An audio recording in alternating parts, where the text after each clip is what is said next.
Radio Volume 5始まりました。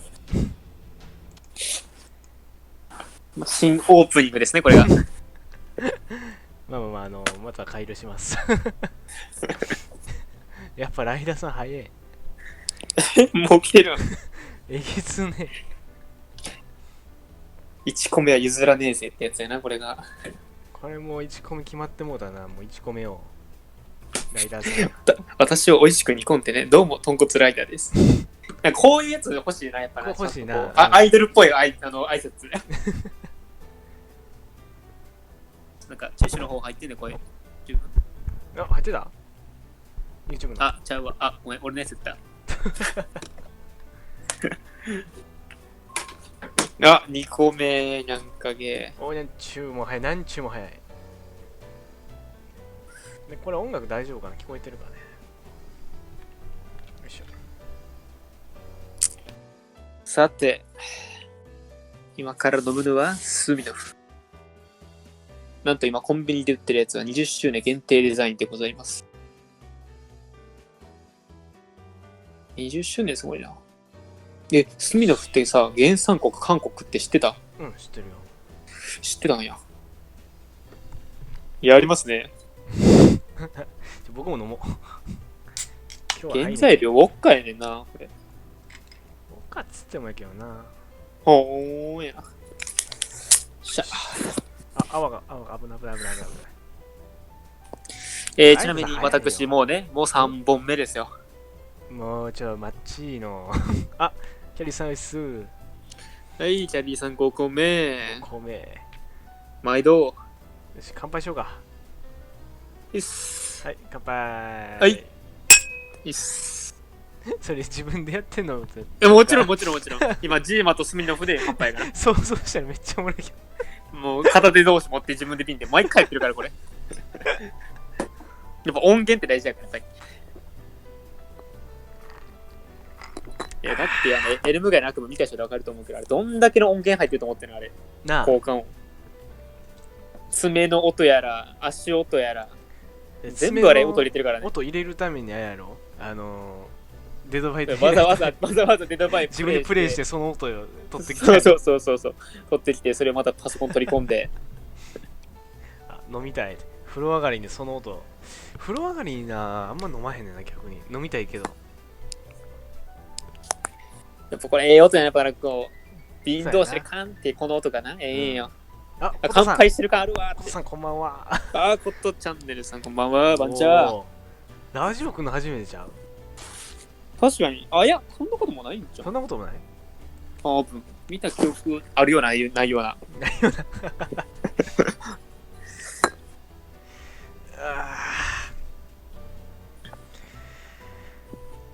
うわー、うまいなビールが。さっきまでもう話してて、それの後のビールやからな。それ美味しい、それ。もう半の後のビール美味しいってあんま聞いたことないけど。初めてやな。まあでも集会所エリアでも乾杯できるもんな、ちゃんと。そう。うん。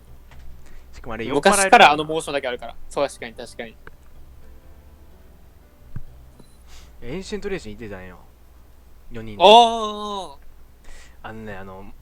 昨日の僕最後死んだ時みたいに僕が最後ギリなんか最終エリアで死んであかんかった。またカラスにやられた。あ、コウさん、ラジオは職権。全然反省っていうかあれしてへんやん。全然学んでないやん。あかんわ。そう、なんか一発食らって、ピヨってそのままカラスで行ってもらあらら。コトチャンネルさんやっぱラジオ初見なんやな。ほら、そうなんよ。覚えてるもん僕、全部。しゃっくりが。ラジオ自分で見返したりせんからな、あんまり。自分で寝るときに自分の聞く。絶対無理、自分の声聞いて寝るとか考えられへんもん。気持ち悪いわ。昔はな、ほんまに嫌やってんけど、なんかもう慣れた。いや、嫌やな。自分の話結構なんか、どうでもいいやつばっかりやから、聞いてたら寝やすくなんで。あ、ドミさん、セクシーキングさん、こんばんは。ドミンゴさん。そっか、ドミンゴさんもそっか。ラジオはそうか、初見か。ラジオは初見。最近ちょっとやってなかったからね、ラジオね。そう。でも2週間ぐらいは空いたんかな、多分。前から。最近やってへんな、言うて。で、今日もやるか、ってな。そうそうそう。まあ、今日はちょっとタイミングが良かったっていうかね、まあもう期末終わったんやな、実習も。もう終わってるよ。終わってるよね。そうで、俺も今日でやっと終わりってことで、まあとりあえず区切りじゃないですけど、そうですね。まあとりあえずね、お互い生活がちょっと落ち着いたということで、まあラジオやりますかと。明日パンが帰っちゃうしな。そうなんですよね。まあ今ちょっとね、某県ね、大学の関係でいるんですけど、やっと実家の方に帰れるということで、大阪に出没します。大阪に無事帰還しますと。あ、セクシーキングさん高評価ありがとうございます。ありがとうございます。セクシー高評価やね、これ。だからね、もし大阪在住の方がいたらね、もしかしたらすれ違うかもしれないんで。すれ違っても分かれへん。分からんけどね、もし、いるかもしれない。あなたのすぐそばに。でもね、今回ね、ちょっと変える、あれを経路をちょっと変えちゃいまして。今まではどうやったの？今まではバスで梅田に着いて、そこからまあ実家に帰るっていうルートやったんやけど、無駄やなっていうことに気づきましてね。どうしたもう大阪の梅田まで行かずに神戸三宮で降りて、そこから帰るっていう、断然早いし、お金もなんならまあ紹介安いぐらいみたいな。確かになんだろうってって感じですね。高評価2回目押しました。それ消えとるよ、セクシーキングやっちゃってる。3回目押さなかった、3回目。キスにしてキス。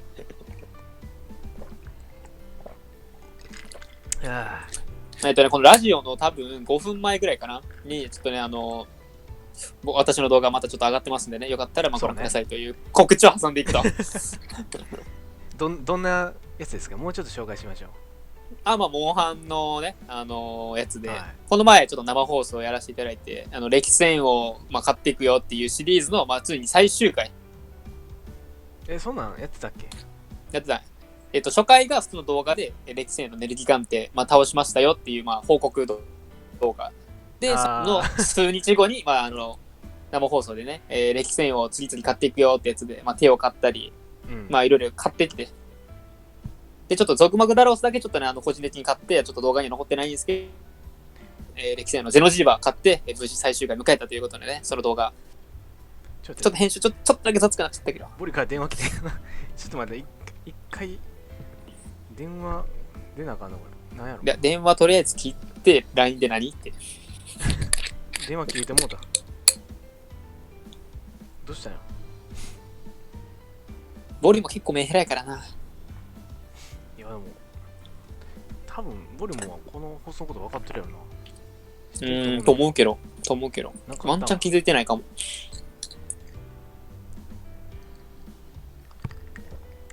で、今日も話題はないんですけど、そろそろなんかね。いや、なくもないよ。じゃあどうぞ。僕たち2人ね、結構明日からね、忙しくて、っていうのも、明日からとか来週が結構忙しくて、ハードやな、詰まってるな。そう僕が帰るっていうので、結構それに合わせて予定がね、かなりあって、ニコちゃんさん、こんにちは。ニコちゃんこんにちは。なんだ何言おうとしたんだっけ？そうだ。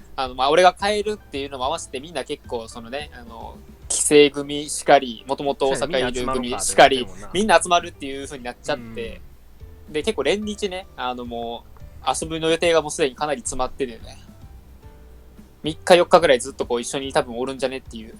サッカーもバンバン行こうもんな。そう。僕たちね、もともとサッカー部なんですけど、そのつながりでね、母校に顔を出したりとか、晩飯食いに行ったり泊まったりやらなんやらでね、もうかなり忙しいっていう。そう。男5人ぐらいで花火に男5人ぐらいで淀川の花火大会行くんで、もし花火大会淀川行く人いれば、同じ区間にいるかもしれません。ということで、同じ花火見ることになるもんね、だから、それやったら。もしね、その場にいたら、そう。嫌やな、なんか同じ花火を一緒に見る。ってことですよ。逆に淀川の花火大会もし来た人ね、5人組の男性グループ見つけたら僕たちの可能性が非常に高いです。多分うるさいんですぐ分かると思いますけど。うるさくてモテなさそうやな。絶対持ってる。なんか達成格好してんな、みたいな。なんかフランクフルトのお姉ちゃんにやたらなんか声かけてんなとか。それで数年前の僕らやん。まあとかね、まあそんな。忙しいんですよ、とりあえずね。結構これからちょっと。うん。特にブタブタ以上に、まあブタブタ多分仕事もちょっとあるからあれやけど、プライベートのなんか休みっていうのがかなり僕詰まってても、本当に。絶対暇だ遊びで忙しい。そうそう、遊びで忙しい。夏はだってな、もう遊ばな。金飛ぶぞーってやつ。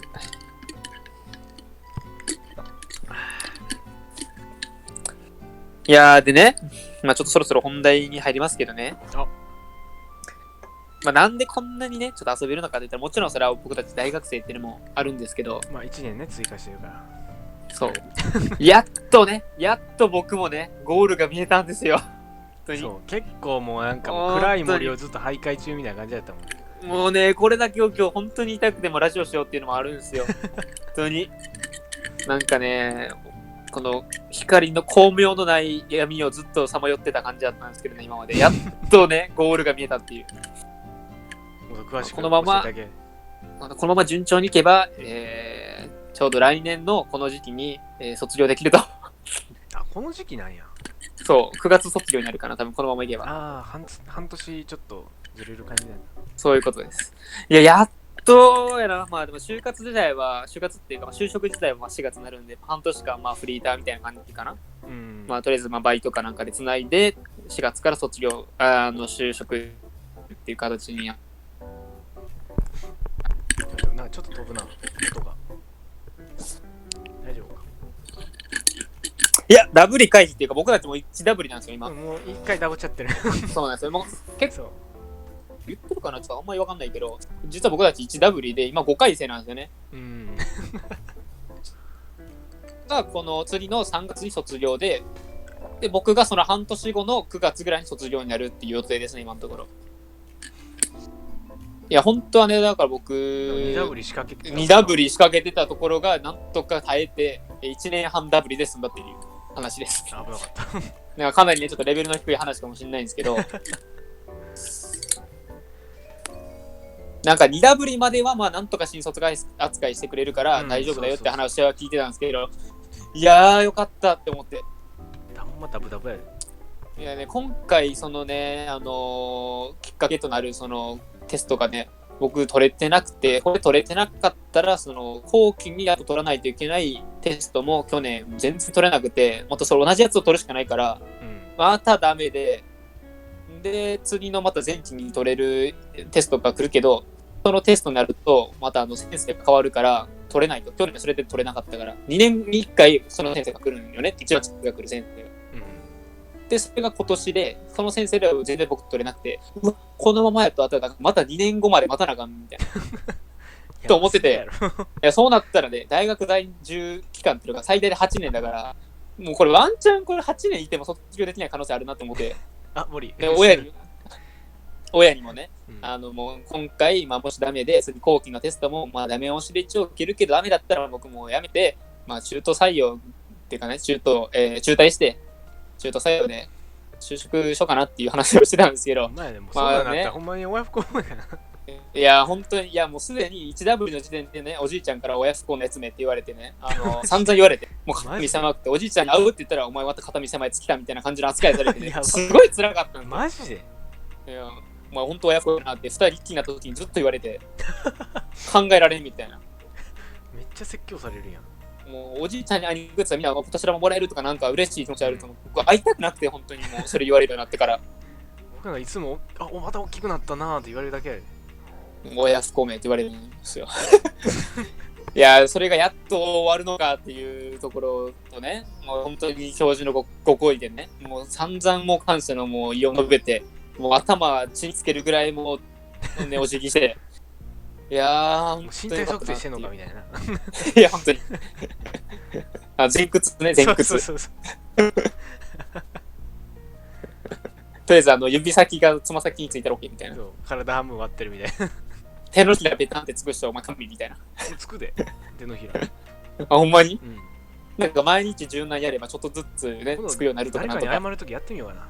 すいませんでしたあ、手つきましたわ許してくれんかなそのままハンドスプレーに。最悪や謝る気ゼロすぎるやん謝って一周回ってみたんですけど。一周回って謝ってみましたあ、コトさんもよかったねいや、ほんとよかった、もう。本当に。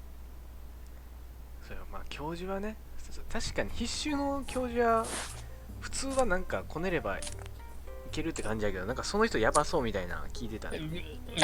その前回の去年かな、去年のこの時期に、受けてたテストで、その教授がね、僕取れなくて、ギリギリあるかないかぐらいやなと思ってたら、案の定50何点で60.5点なんですけど、それマジでやばいやつよな。普通に考えうわ、たらこれなんか追試ぐらいしてくれんかなって思って、うんまあ、メールでね、教授と、よかったら、なんか追試か、なんか救済措置みたいなレポートとかでなんとかしてもらえませんかって、で、僕メールしたんですよ、個人的に。見事に無視されるっていう。い無視ってやばいよな。や、これね、本当にすごいと思うよね。届いてないってことは絶対ありえないと思うから、いやーって、せめて返信するでしょって。ほんまにもう、まず会いに来いって感じの人なんかもしれんけどな。そんなわざわざメールで言われても。その人に今回何も言ってなくてもくれてるの？いやいやいや、その人じゃない、その人じゃない。あ、そうそのちゃうんやその人が、の持ってる教科が、今年から先生が変わって、けど、僕が一番嫌いな先生で、その先生が。もう、授業も受けたくないから、もう諦めようと思って、それ諦めて、もっと優しい先生。でね、だから今回の前期は、その、2つ可能性があるそのテストがあって、だからそのうちの1個を僕はもう辞退したと、先生が変わって一番嫌いな先生来たから。で、もう1個の先生の方で、一番その可能性が2年に1回巡ってくる、女神の先生。で、その先生が、まあ、退院くれたっていう。あ、セクシーキングさん、聞きながら寝ます。おやすみなさい。寝落ち配信ですからね。そうですよ。早くももう12時超えてるっていう。一番いい使い方してくださってるわ。正しい使い方。いや、ほんまよかったな。いやー、よかった。本当によかった。で、これ決め手ってのあったのがね、テスト終わって、うわーこれめっちゃ勉強したのに取れんかったってすぐ僕思って、テスト終わってすぐ先生のとこ行って、これって救済とかレポートってなんとかで数字とかなんかないんですかって言ったんよね、その時。それ無視されんかった。そしたらその時は、全然されんかったんやけど、まあ、出席点と、あと中間レポートみたいなのあったから、それで合計で最低で25点分あるでしょと。23点分かな ?23 点分ぐらいかな。じゃあ、まあ、一応それがまあ、37点ぐらい取れば。そうそう、取れば OK。っていうふうにしてるから、まあ、ないよというふうに言われて、で僕ね、案の定その中間レポートを出し、じゃあもう25もないやん。出席点の13点分しかないと。やばいやば。だから、47点取らないといけんと。47点は絶対ないなって思ってたから、それ言いに行ったわけやねんけど、まあそういうふうに、まあ、一周されちゃって。でも、トリガ先生、やっぱりかなり印象残ってたみたいで。同じダブってる友達がね、今日いきなり昼間連絡、僕が編集作業してる電話かかってきて、おいみたいな、おいパンみたいな。お前、テストどうやってって言われて、いや、テスト、できんかったんやなって言ったら、俺もできんかったんやけど、今日先生のとこ点数聞きに行ったら、単位くれとったんや。いや、でもそれ言うてテスト結構できてたし、中間レポートも出してるやろって言ったら、いや、テストはほんまできんかったみたいな。から、どんくらいできてへんのみたいな言ったら、俺よりできてへんぞ、それっていう感じで、一回話聞いてたら。いや、でも中間レポートの、そうそう、まあ思ったけど、中間レポート出してるし、ちゃんとやることやってるから、まあくれてるんやろうなと思ってたら、いや、なんかとりあえずなんか書いてたら、意味わからんけど、部分点とかなんだかんだで、60にしてくれてるみたいな話を聞いて、いいからお前すぐにその先生に感謝述べに行けみたいな。絶対単位あるからって言われて。いや、俺からしたら単位あるはずないと思ってたのから、感謝の意を述べるどころか、いや、君60足りてへんよって言われて終わりやろなと思ってたから、いやって言ってたら、いいからとりあえず聞きに行けって言うから、もうじゃあ行くわって言って、もう速攻自転車乗ってね、大学まで行って、先生のとこ行って、誰々君からちょっとお話を聞いて、なんか僕がそのテスト終わった後すぐにその声かけに行ったことをなんかこう気にしてらっしゃるみたいな話を聞いたんですけど、みたいな点数を教えていただいてもいいですかみたいなことを言ったら、確認しますねって言って、いろいろ部分点とかね、いろいろ重ねて60になりますっていうふうに言ってから、うわって出てるな。なんとかして悪いな。ほんまに。声が途切れる。ディスコードやっぱあかんのかね。まあしゃあないやろ。そうしようない。そういうことでね。60ギリギリっていうのはほんまに本当はないよっていう点数やからな。絶対ない。もう感謝しろよっていう点数やから。いや、ありがとうございますったら、いや別にそんなみたいな。いや絶対僕ないと思ってたんでって言ったら、いやそんななんかねじ込んだみたいな言い方されたもんっていう風に先生は言ってくれてたけど、絶対にねじ込んでくれてる。ねじ込んでるよな。で、いや僕本当にかわいそうやからなで先生もね、中間レポート出してたらもうちょっと楽に単位上げれたんやけどねみたいなこと言ってくれたから、いや本当にすいませんって言ったら、いや別に謝られるっても別にその中間レポートを楽にできるかどうかって話やから別にいいんやけどみたいな。その人とりあえず、ちゃんと考えてる人や。そう。あくまでも私は期末テストの点数で部分点を上げて60点にしたっていう体裁を最後まで貫いてくれたっていう。いや、ほんといい先生やなっていう。僕もなんか見たもん。前の研究室の先生、めっちゃ、厳しい人やけど、なんかな、もう一流の人は、一流か二流かな。なんかもう、ほんまにもう点数マジでない人なんよ。2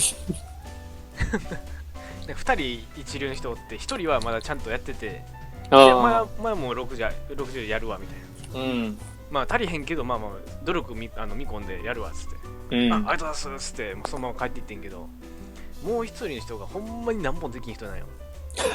でそのもう1人のそうなんよ、A 君 B 君で A 君はもう OK でなって、で B 君はほんまにできんくて、で A 君にその先生がB 君に教えたれみたいな。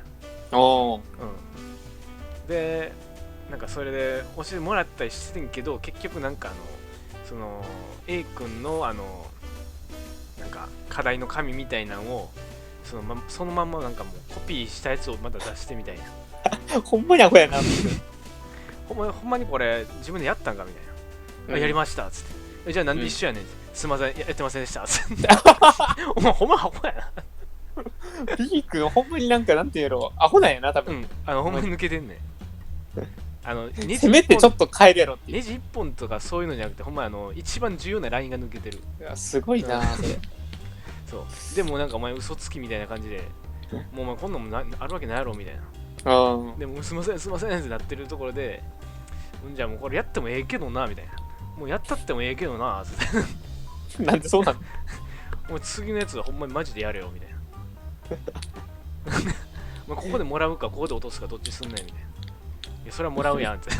そらそうやな。そうそれでなんかだってほんまやったら100分の60ないとあかんけど30ぐらいしかない人で、それでも6になってたから。そういやそれっていい感じに眠くなってきた。おやすみなさい。おやすみなさい。いやでもそれで言うと俺ほんまに今回30ぐらいやったんちゃうんかな。もうやばいよな普通に考えたら。まともな感じで採点したら絶対30ぐらいしかない。だって公式最初のカッコ1で間違ってて、その公式の答えを使う問題で2、3、4、5って来てるから全滅のはずなのにそう全滅のはずなのに点数あるってことは、多分ねそれをなんかこう公式間違ってるけどちょっと惜しいから部分点でそれを使って答え出してるから、ほんまやったらこうなってたんだろうな部分点みたいな感じで無理やり部分点してるんやろなっていう。もしかしたらその教授もさもう一流二流しちゃってる人なんじゃないの。いや、それはないと思うけど、でも絶対ストレートな時のね、現役時代で、同じテストの点数やったら絶対落とされてると思う。一流やからっていうことを加味してたもん。一流補正。一流補正。補正かかった。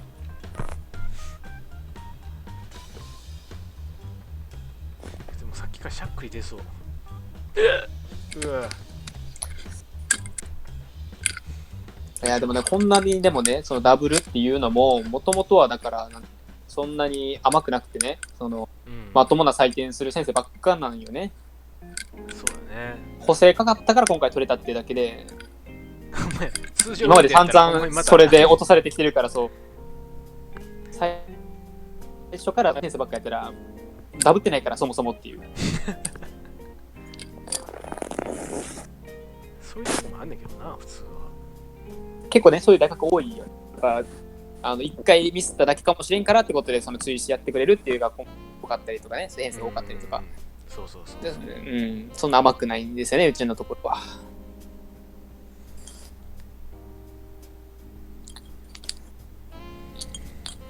いやー、とりあえずね、もう、何も気にせずこの夏は遊べると。最高やな。いや、本当はね、インターン行けよとかいろいろ話はあると思うけど、とりあえず遊ぶしかないでしょっていう、この夏は。まあまあまあ、夏休み前の最高の贈り物と思えば。そうだね。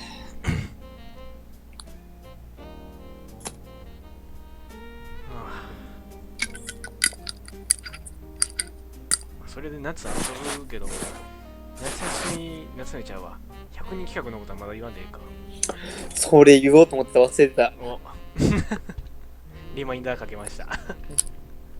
じゃあちょっと話次話題変えまして、その100人に、足したの皆さんご存知かと思うんですけど、その前々からね言ってたその100人記念の、生放送をですね、日程一応仮なんですけど、8月の、5か6か8のこの3日間のどれかでやろうと思ってます。そうだね。よ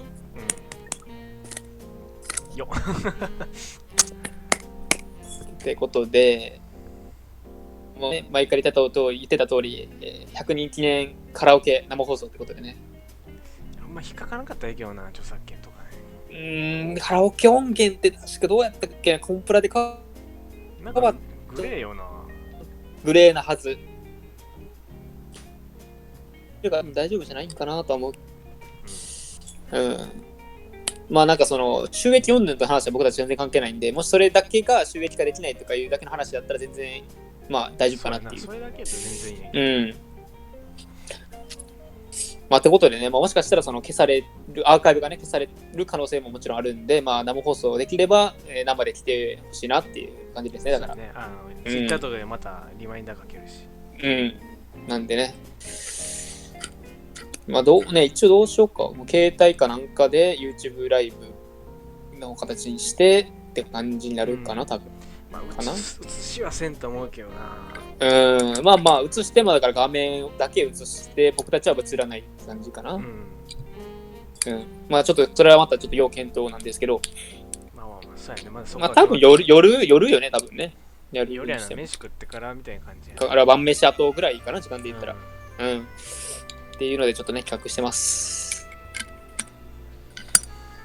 いやーね、その目標も達成で言ったらもう全部達成できたなが半年でしたけどね、僕からしたら。お前目標な。目標で緊急できて100人も達成して。達成できたな。なんかやっぱり音が一瞬ピッて切れんな。何やろなこれ。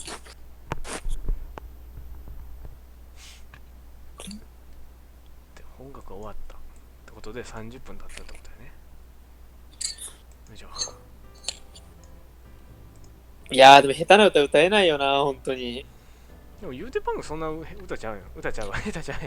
いやーなんかね、その歌いたい歌あるけど、なんかそう例えば結構最近知ったとかさ、そのでまあ歌ったことない曲がね、ちゃんと練習しなくてそうもちろん今まで歌ってきた曲とかは多少それは歌えるけどっていう。でもカラオケも長いこと言ってなくてね、僕。ほんまに言っとった方がええで。あんな。もうやばいよね。喉閉まってんで。いつやら3月ぐらいかな。多分じゃあおじさん。1月か3月とかそのレベルかな。ねえ、ちょっとやばいなって。だから前日か。いや、練習しとかんとね。でね、僕特にね、その喉が枯れやすいと。なんか言うちょっとね、弱点があるんでね。2人だとね、結構そのペースが速いやん、4人とか。ほんまや。だからちょっとまずいかなーっていう。なんかなんなら雑談とかちょっとまずい。ちょっと途中に合間回転速度ちょっと落とせば、30分に1回ぐらいちょっと話入れるかみたいな。まあそのなんか企画というかなんかな、組み立てもいろいろまだ考えなあかんけど。考えながらね、ちょっとね。まあそんな感じ。そうやな。ツイキャスとかまた YouTube だけで見てくれてる人っていうか絡んでくれてる人が多いからな。やっぱ YouTube でやるのが一番良さそうやと。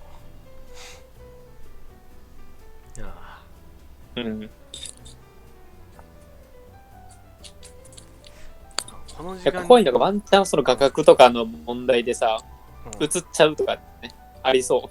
携帯一年倒れて映っちゃうとか。別にそんな、まあ、映ってもあかんくはないけどさ、お見苦しいかなっていうのはあるやん。確かに。確かに。そう。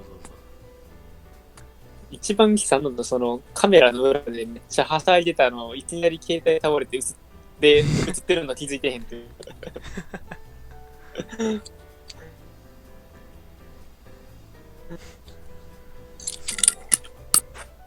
ほんまに皆さんに見せていいのだろうか。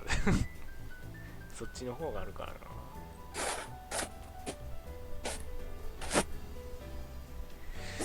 なんかクーラー温度上がってんな。よいしょ。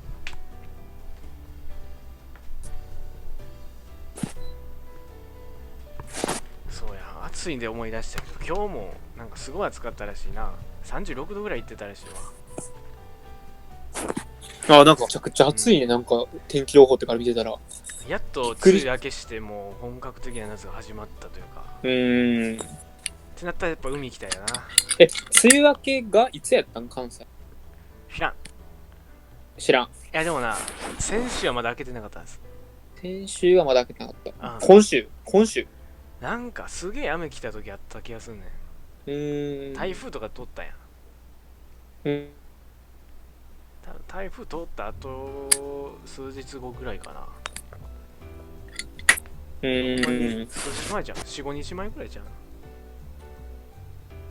そんなもん。なるほどね。はい。本格的に始まりました。なんか35、7な、ね、めっちゃ音が。だって 3？ 3、だから35度6、7。もう真夏日、猛暑日いっちゃってるんか。猛暑やな。まあ、至るとこで聞く。これほら、見て。天気で明日、大阪38。38？やばくね？風の天気で見たら、大阪市の中央区で38度。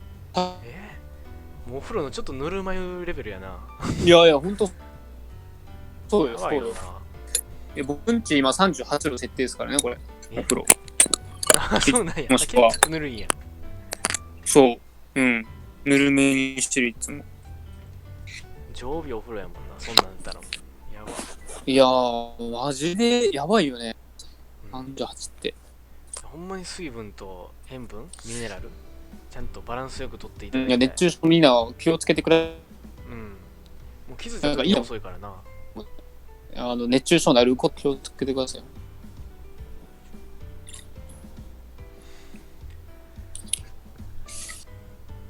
まだこんな天気なんでね、僕があさって海行くんで、持ってこいだなっていうな感じなんですけどね。天気が良ければいいほど海はな、楽しいよ。そう。はい日焼けだけちょっとしっかりして。うわ、いいな、海行きたいな。でもお腹出ちゃってるからな。結局絞りきられへんかった。なんか2キロ痩せたのが俺不幸中の幸いっていう。なんか運動してへんしな、最近ずっと。この前フットサル行ったぐらいか。でも海行くの、その白浜意外と温度が大したことないんですよね。白浜は明日明後日32度とか31度とか。ああ、まあちょっと大阪の方が全然暑い。ちょっと緩い。うん。それでも30度超えてるってのあるけどね。まあ、うん。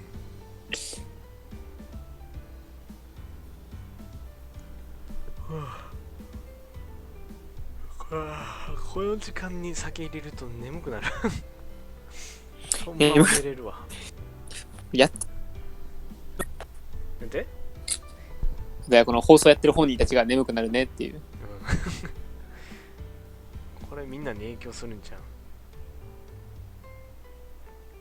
うわ開いちゃった3本目。よう飲むな。いやー、それは飲むでしょ今日。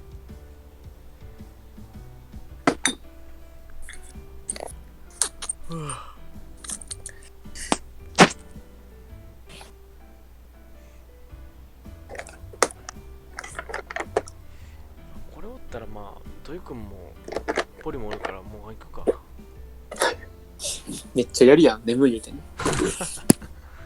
眠いけどエンシェントレーション倒したんよな、マジで。まあ倒したいね、確かに。いや、あれな、でも結局ヒーラー一人いないと絶対無理。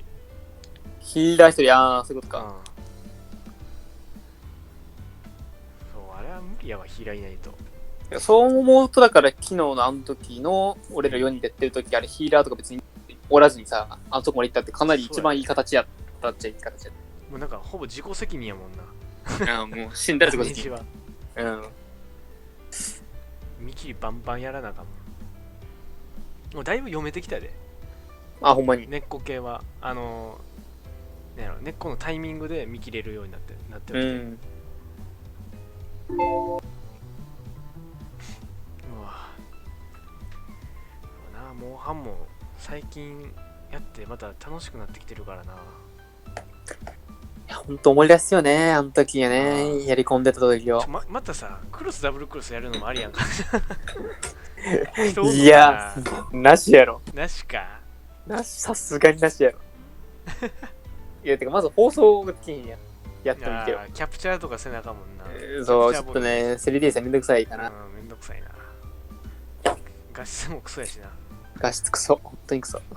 もともとがクソやから。もともとはちょっとポリゴン化してるから。そうやな。だからほんと、モンハンの、なんかシリーズでいうその累計のプレイ時間って言ったら俺、めちゃくちゃ多いなって、最近思うよね。そうやな。まあ1000時間超えてるんちゃうかな、これ。ずーっとやもんな。うん。セカンド G で多分300時間超えてたんよ。結構いってる。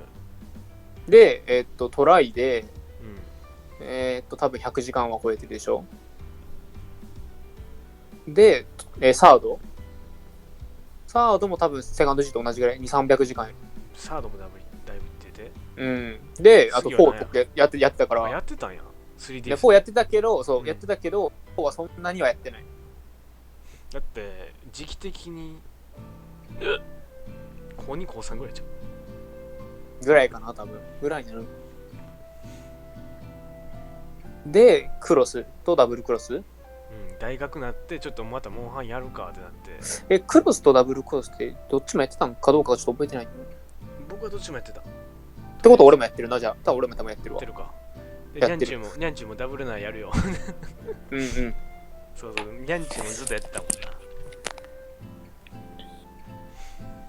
ってことやから、多分なんか累計で、多分、計算したら多分1000時間ぐらい、多分、いってるなっていう。1000時間ってなかなかすごいよ。サードだけで500時間以上いってるからな。そう。ほんまにずっとやってたもん。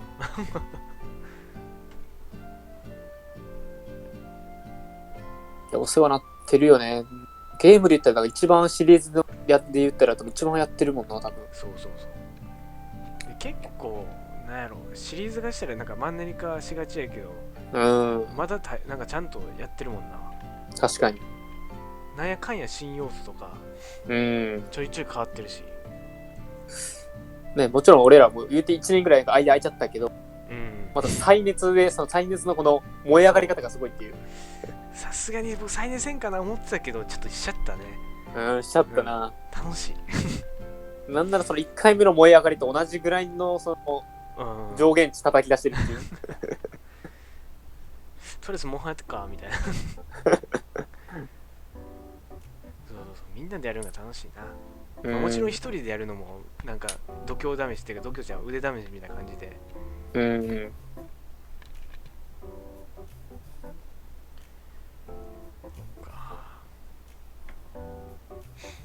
とりあえず今はエンシェントレーシェンか。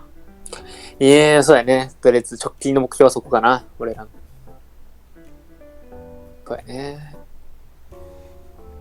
今日ね、YouTube で上がってた実機プレイ映像でね、ベリオロスのね、プレイ映像見たんですけど、いやー、激アツ。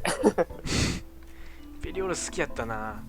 ベリオロスね、そう、もうトライ勢からしてみたら、もうね、愛着の湧き方が多分、もう別次元だと思うよ。もうセイバートゥース作ってたもん。懐かしい。ランス使ってなかったけど、かっこいいからってだけで作ってた。いや、そのね、ベリオロスはね、トライで言うと、その、いわゆる中堅モードではあるんやけど、中の上みたいな立ち位置。氷やったらもう、基本的にあいつの武器使う。ベリオの武器。そうそうそう。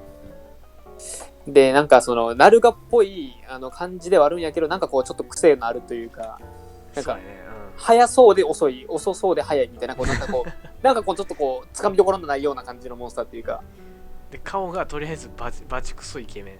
そう。サーベルタイガー的な感じだな。でね、そう、サーベルタイガーで思いました。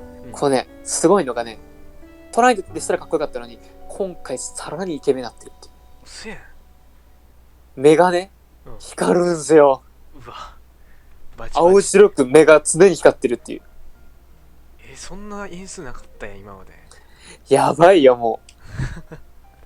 ナルガの目赤くなる的なやつか。あ、そう。気な感じ。残像のああいう、なんかこう、は残らへんねんけど、青白く常に光ってるっていう。かっこええな。でね、今まで通りの従来のモーションもありつつ、新モーションももちろん増えてってっていう。そうやね、もちろん。でね、V 破壊したら、この腕のスパイクのところが削れて、ちょっとこう滑っちゃうとか、その辺もちゃんと引き継がれてて、そう。V 破壊うまく使おうみたいなね、そんな感じの。尻尾切ったらめちゃくちゃ楽なんだな、あれ。そう。いやーもう両モンスのね、匂いがプンプンしますね、もう。ベリオロス好きやったな。あとね、発表されたやつで言ったら、飛びかがちの足もね、発表されて。あ、そうなん。発表されました。足は何なの？毒。と、麻痺。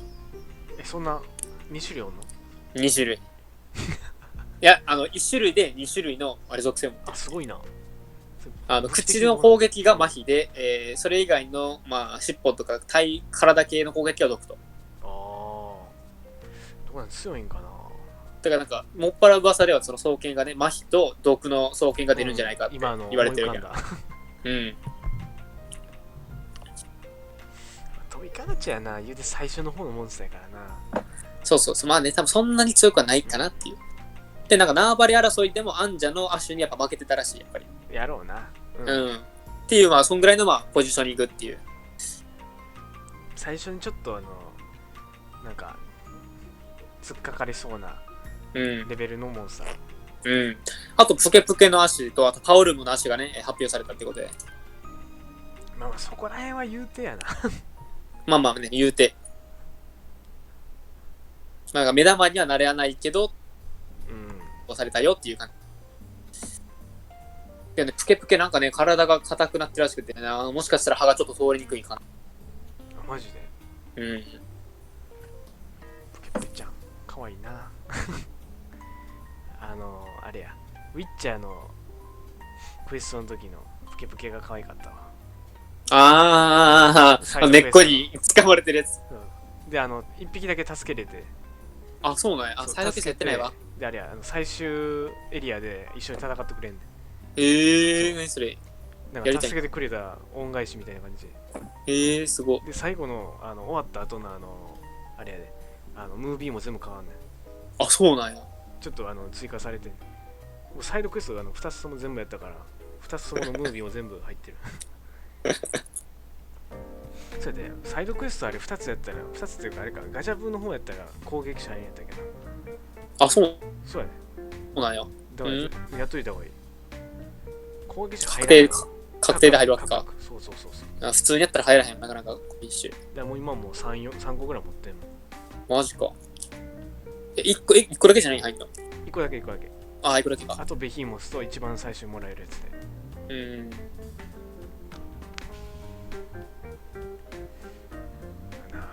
まだなんかえげつな強い古竜とかって追加されてへんのかな。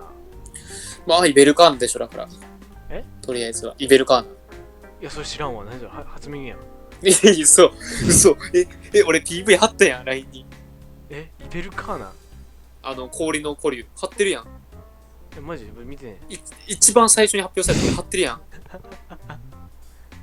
みんなアイスボーンでイベルカーナ楽しみにして待ってるんやんちゃうんだって。そうなん。僕あれや、ティガレックスでみんなやってんのかな思ってたわ。何を言ってんのだイベルカーナ初めて聞いた。もうストーリーの超大元や。マジっすか。見たら絶対イベルカーナ出てきてるし。あ、セイさん、こんばんは。休憩中のため挨拶だけですか。いいありがとうございます。はい、ありがとうございます。そうなんや、イベルカーナ。イベルカーナって交流が出てね、あといわゆる氷の新しいフィールドでいてつくレイギーナっていうね、なんかね、だっけ、多分そうやかな。とか、なんか新しいレイギーナが出たりとか。もう、カプコンさんの PV 全部見ても、プロモーション4ぐらいまでもあるから。属性少ないモンスターを強化してほしいよな。水とか。そうやね、確かに。あれだけしかおらんやろ。何やったっけ。魚の、ボルガノスじゃないやつ。じゃないやつ。ジュラトドス。そう。あと火も言うてレウスぐらいじゃん。レウスあんじゃんやろ。雷も。そうね。飛びかがちと、あと、何だっけ。キリンぐらい。まあでも、あんじゃん、足がね、雷やから。あ、そうなん。そう。普通に、ジンヨガも入りそうやもんな。ジンヨガ来るかなーみたいな。ジンヨガ欲しいな。ジンヨガ熱いわ。で、爆破もね、現状はそんなに強い爆破ない言ってるところで、次、ブラキデオス出るしね。テオもおんねんけどな、ブラキデオスやな。ね。かなり楽しみやね、やっぱね。そうか、買わなあかんか。まあ、買うしかないでしょ、アイスボーンは。5000ぐらいか。もうはんな本編持ってる人は。ダウンロードしかないんか、あれって。そう。あれでもなんかゲオとかでたまになんか予約受付みたいなやってんのあれなんなんやろな。知らん。あれちゃんもう最初からちゃん。本編も全部込み込みちゃん。そういうことなのか。そういうことか。も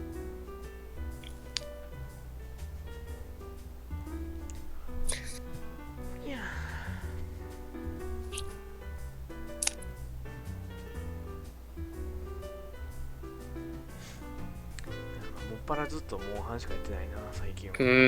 確かに。デドバイはちょっとスクリームで落ち着いちゃった感あるね、僕は。おじいちゃん追加されたけどな。なんからしいね、なんかね。フレディはまだなんかな。フレディはもうリワークされた。リワークされてる。されたんや。そう。ベータも終わっても完全追加。完全追加だと思うで。そうなんや。一回もやってへんな。やってないな。やってない。また2人で伝説作るか。ちょっとやらなあかんね。モンハンの波に飲まれちゃってるわ、完全にもう。そうね、1個いいな、なんか集中したらというか、なんか燃え上がったらそっちに集中しちゃうから。そう。あんま器用じゃないからなかなかいろんなことできないんよね。なんか、てか特にその性格上、一個やり始めたらもうやめれへんから俺も。もう一個で十分でなるもんな。そうそうそう。まあ別に悪いことじゃないと思う。うん。確かに。うん。それが一番楽しみ方やったら。じゃないとだって13時間とかぶっ続けてモンハンやんないでしょっていう。もうだいぶいっちゃってる。だってみんな寝静まった後一人でやって13時間ぐらいやってましたからね。ゼロの動画見てくれてないから分かってますけど。やばすぎやろ、マジ。書いてますんで、ちゃんとね。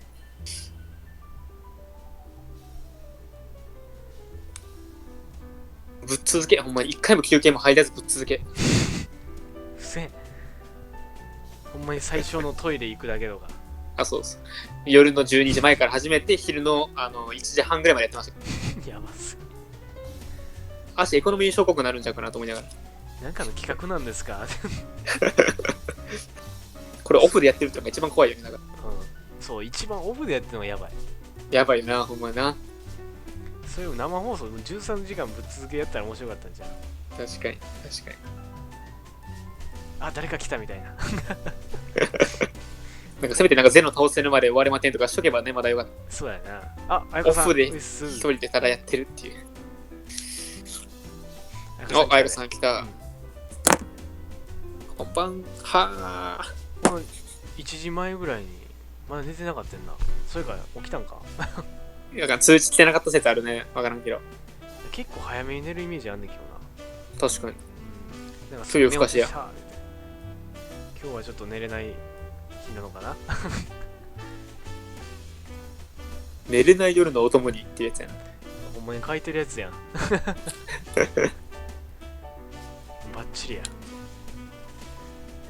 でも言って1時ぐらいにちょっともう終わろうかなって僕思ってんねんけど。確かに今回は結構サクッとね、終わって。あ、今日はね。今日はなかなかねえへん。今からレポート。レポートか。頑張るんば。レポートか。その響き懐かしいな。ツイッターでも言ってたな、なんかな、後輩が。レポートややー言うて。今だったらレポートなんかやらなあかんやつ全くやってないな。毎授業ごとになんだっけブラウザ上でやらなあかんやつ。一回も出へんの？絶対単位ないやん。今からやろうかな。やったら。まとめてやっても効果ありなんそれ。知らん。そんな知らん。嫌やろな、一気に12回分ぐらいバーンってきたら嫌やな。先生も見る方大変ですよ。いや、なんかでもこういうの見るとやっぱなんか、あれやな、なかなかねえへんっていう手が聞くとやっぱ、関西やなって。ああ、ねえへん。寝ないか。そう、こっちいるとやっぱなかなか聞かんよね、やっぱ。で僕結構ね、移りやすいっていうか、方言的なのがそう。だからね、僕こっちにいてもね、言われないんですよね、意外と。関西の人みたいな感じで。全然言われへんもん。自分でなんか、そうそう、大学生ってどこの学校みたいな。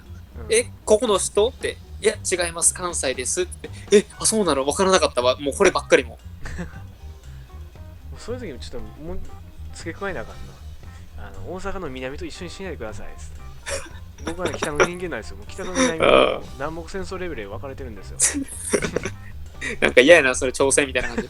嫌やな、ちょっと嫌やな。でもさ、にじみ出る挑戦感。南ちょっと怖ない。ちょっと2階の土地レベルで。いや、本当に。北って僕ね、通天閣行ったことないですからね、僕。マジで行ったことない、一回も行ったことない。通天は言うて、あれ、難波が天王寺ぐらいやろ。あの辺がもうなんかね、南で怖いっていうもうイメージがある。南は南の、あれは南の方だよね。違うんか。あそこが多分境目ちゃう。なんかもう道頓堀近づくなみたいな、なんかそんな感じ。近づく。そうか、南部は結構行くねんけどな。ほとんど近寄ったことすらないね、僕は。確かに梅田と南波比較したら梅田の方が民度は高い。まだ。南波はちょっと怖いもん。それで言うと難波の駅に入ったらもう地上出れへんなっていう感じ。もうややこしすぎて分からん。ちの怖さもあるかな。パンク結構標準語やんね。そう、特にね、こういう放送とかになると余計になるかと、文章系、LINE とか。かなぁ。僕も多分流されやすいのな。なんか人に流されるからさ。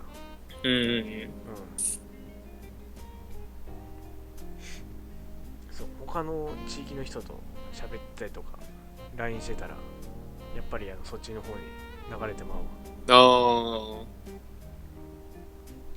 まあ別に悪いじゃないですけどね、それは別にね。全然合わしたいっていうのはあるんかもしれない。なんか同調意識的な、なんかそんな感じ。シンクロ心臓。まあでもなんかこのなんか、ちゃんとした場っていうか、こういう時に、普通のタメ口とは違う感じでこう喋れるっていうのは、なんかまあ一個利点なのかなっていうふうにね、僕は結構思ってるけどね。まあ、仕事とか。俳優的に。そう。俳優的にっていうか。なんかどっちでもいけるみたいな。だから。なんか逆になんかこっちから入って、慣れてきて、ラフな感じで喋って、あ、めっちゃ関西弁で出るようになったやん、みたいなこう、言われたで、向こうもなんかこう、なんかもう結構なんか、心開いてきてくれるんかなっていう、多分嬉しさもあるやろうし、みたいな。そういうことか。そう。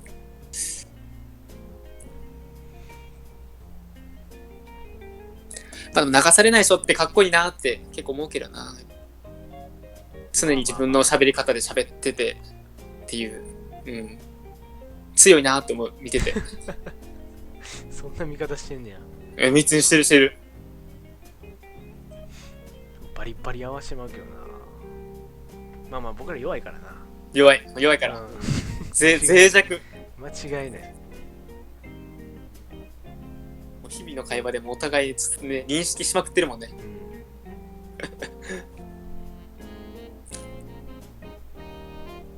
人は一人じゃ生きれないんだよって。いや、ほんとその通り。い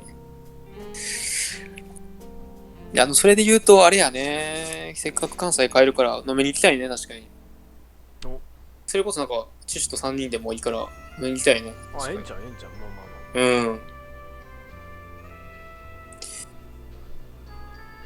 あ。なんだろうね、大月も入れて4人とかでも。大月俺のこと嫌いやから多分ないと思う。そうやな。そこはちょっとあんまり。多分俺のこと大嫌いかったもん、あいつ。多分相当嫌いだと思う。間違いないやろ。一番嫌や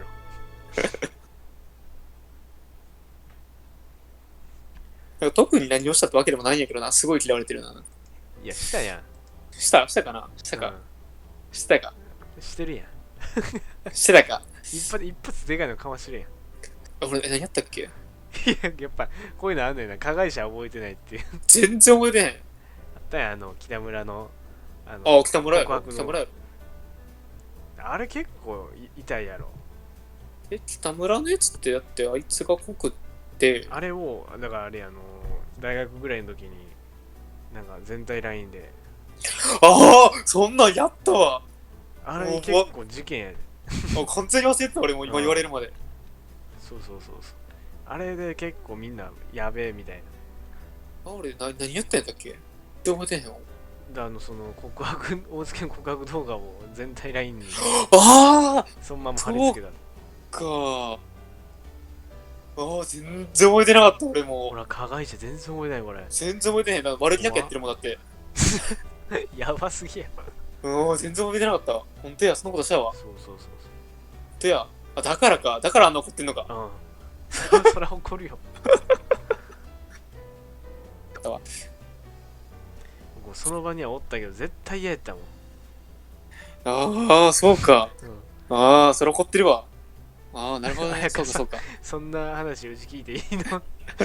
言ったらあかんやつやな。オフレコ。言ってたオフレコでね。そっと心の内に留めてもらったら。いろいろあったわけですね、中高でね。やったっていうわけじゃないけど。でもあんなに大月嫌われてるのも俺ぐらいちゃう、多分。あとは、ボリ？まあ。他はまあ絶対そんなぐらい。まあボリーはだからまあ日頃の積み重ねや。多分蓄積やんかあれは。俺はだから一発でかいのみたいな。だってもう多分2、3回だと同じクラスやったわけやから俺大月と。そうそうそう。それでこれってことはね、なかなか。あれか。あったな、そんな。忘れてたな。俺結構いつも絡んでたからな。確かにな。そう、電車とかで。なんか嫌がりつつも喜んでたもんな。そう。チシみたいな。もうえって言いながら。で、あれなんか重曹とかの駅の、あれだっけ、連絡橋とかでイタリア語で歌ってやとか、いつも言われてたもん。懐かしい。しゃあないなーっつって歌ってたけど。そう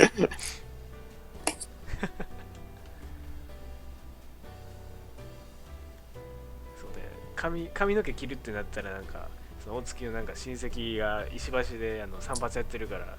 あったような気がするな。あったな。今日はこっちなんやっつって。あった。わあ、なんか学生の頃思い出すのでちょっとなんか恥ずかしくなるな。ろくなことしてへんからな。ろくなことしてへんからな。胸張っていることなんて何もしてんや。反省文定額と。いや、守りしかないもんな。しょっちゅう女子トイレ入ってたしな。僕は。入ってたな。そうね、うちの女子トイレってちょっと違う。なんか普通の女子トイレ、普通の学校のトイレって、多分トイレがあります。扉を開けて入るみたいな。多分これが結構普通なんじゃないかなって思うんやけど、多分トイレ入り口は多分あると思うね。多分どこも。けどうちのとこがそれがなくて、いわゆるその公衆便所、駅の公衆便所みたいな感じで、入るとこまでが曲がって見えなくなってるっていう形式で、扉がないんですよね。そのまま入れちゃうよね。そう。だから覗こうと思ったら結構曲がるとこの半分ぐらいまで行っちゃえばこうちょっと見えちゃうみたいな。そう。なんかそんな感じで、そう。だからトイレの境界線がないみたいな。入っちゃうよね。そうで無理やり後ろから押されたりとかね、なんとかとかしたりとかして。上履きだけ入れられたりな。ああ、そう。もう入ってもうたやん、どうすんねん。でまたいい感じにトイレが曲がってるから角っこに当てたら奥の方に入っちゃう。そう。反射して中に入ってまう。これどうすんねん。あったわ。でいわゆるなんか女子っぽい女子みたいなやつは上履き入っててもみんな無視してくれるけど、いわゆるちょっとちょっと気持ち悪いようなちょっと変な女子は上履きをこう逆に取ってくれる。そういう逆に取ってくるっていう。そう。普段こっちでなんかこいつなんか嫌やなみたいな、気持ち悪いなとか言ってるやつほど優しいね。そう。はい、取ってあげたよみたいな。そう。ちょっとそこでちょっとギャップ燃えはせんけど、ちょっとなんかプラスに働くやな。取ってくれるんやみたいな。でも上履き入れてるような、それで楽しんでるような男子はなんかみんなおみたいな、あいつ取ったみたいな。でまたそれでちょっと盛り上がってるみたいな。かわいそうなもんよな。いやね、ちょっとひどいよね今思ったら。本当に。楽しそう、そんな青春したかった。僕は何もなくてもそれ入ってたけどな。いや、毎日のように多分上履き誰か入れられてた。誰が入れてた。でも女子もだからもうね、入れてるというか、またやっとるわって。だから女子トイレの周りにまず男子が方が多いって時点でおかしいもんね、考えて。意味わからんもんな。意味わからん、そう。いや、懐かしいなぁ。なんか女子トイレなんかってどうなってんのやろうっていう、なんかちょっとなんか思春期のあるあるでもあるかもしれない。宇宙の神秘にさえたどり着きそうな。わかる。めっちゃわかる。すごいわかるそれ。なんかもう夜超えてるから言うけど、なんかちょっと女性の体どうなってんのかみたいな。それとみたいな感じの、同じ感じ。いや本当にそう。だからもう好奇心やんな。もうそれはまさしく。そう。何のいやらしさもない。多分女子の方が精神年齢が高いから、またアホなことしてと思ってるんやろうけど、もう男子はもうそれだけなんよね。好奇心だけなんよね、あの時の年代って。知りたい。どんなのか知りたい。そう。そう懐かしいな。朝一で誰もいない時になんかどうなってんのやろ思ってちょっと入ったわそれは多分自分だけやったもん。そうそうそう。あ、なんかこれなんかなんていうの、ちっちゃいゴミ箱みたいなのがそのなんていうの個室ごとに1個ずつ入ってんねやって。すげえこれみんな2本みたいなそんな実家でも悪くない？そんなあるか？実家あるよ。俺あるよ。あるある。うちないけどな。あ、ないんや。それなら知ってるけど、だから俺特に姉がおったから余計かもしれんね。だから。あ、そうやな。もしかしたら。そうや。そっか、一人っ子のやったら余計にそうなんかもしれんな。ある程度その兄弟に女の子がいるとね、やっぱある程度わかるやん。多分。まあそういう。そっか、確かにな。余計かもしれんな。だから、好奇心のその、あれで言うと。そう。お母さんしか知らんわけやもんな。漠然と広がってるわけよ。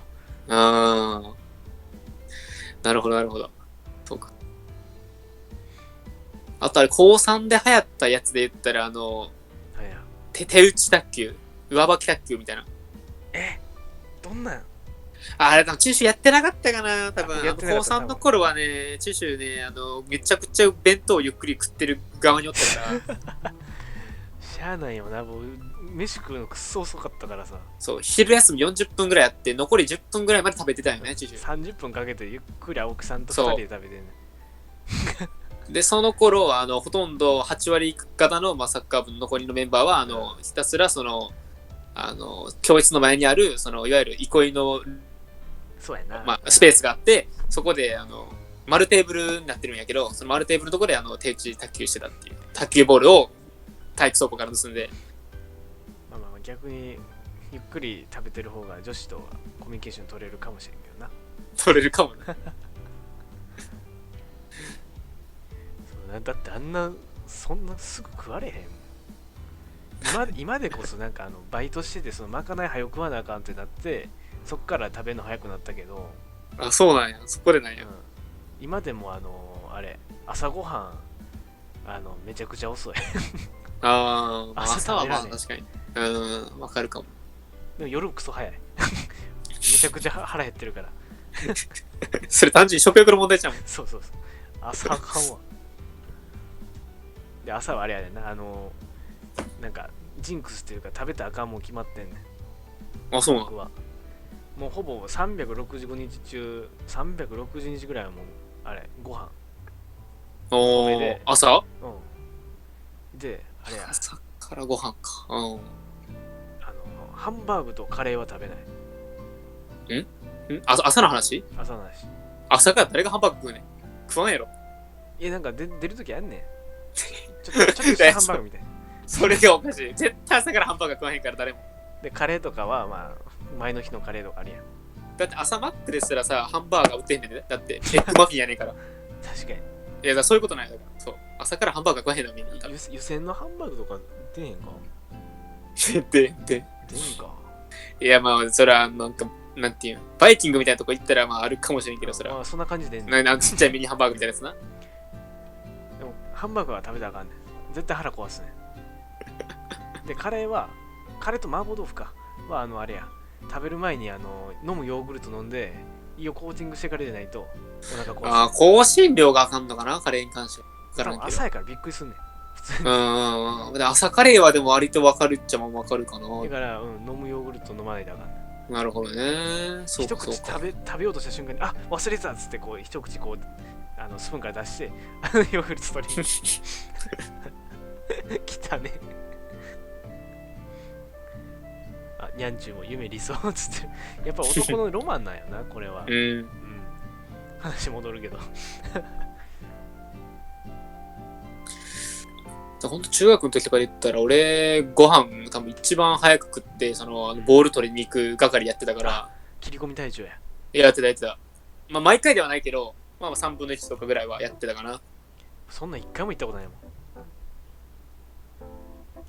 あれね大変だよねあれ。グラウンドも場所がねスペースの限りがあるから誰がゴールを奪うかみたいなやつで上級生になればなるほどやっぱ権力強いから取れるんやけどご利用しで。俺やってたな。ご飯食べるの遅いから、もう今日はちょっともう遅いから行くのやめようかみたいいや、言ってた、それ。やってた。な。でもゆっくり教室で座っとこうみたいな。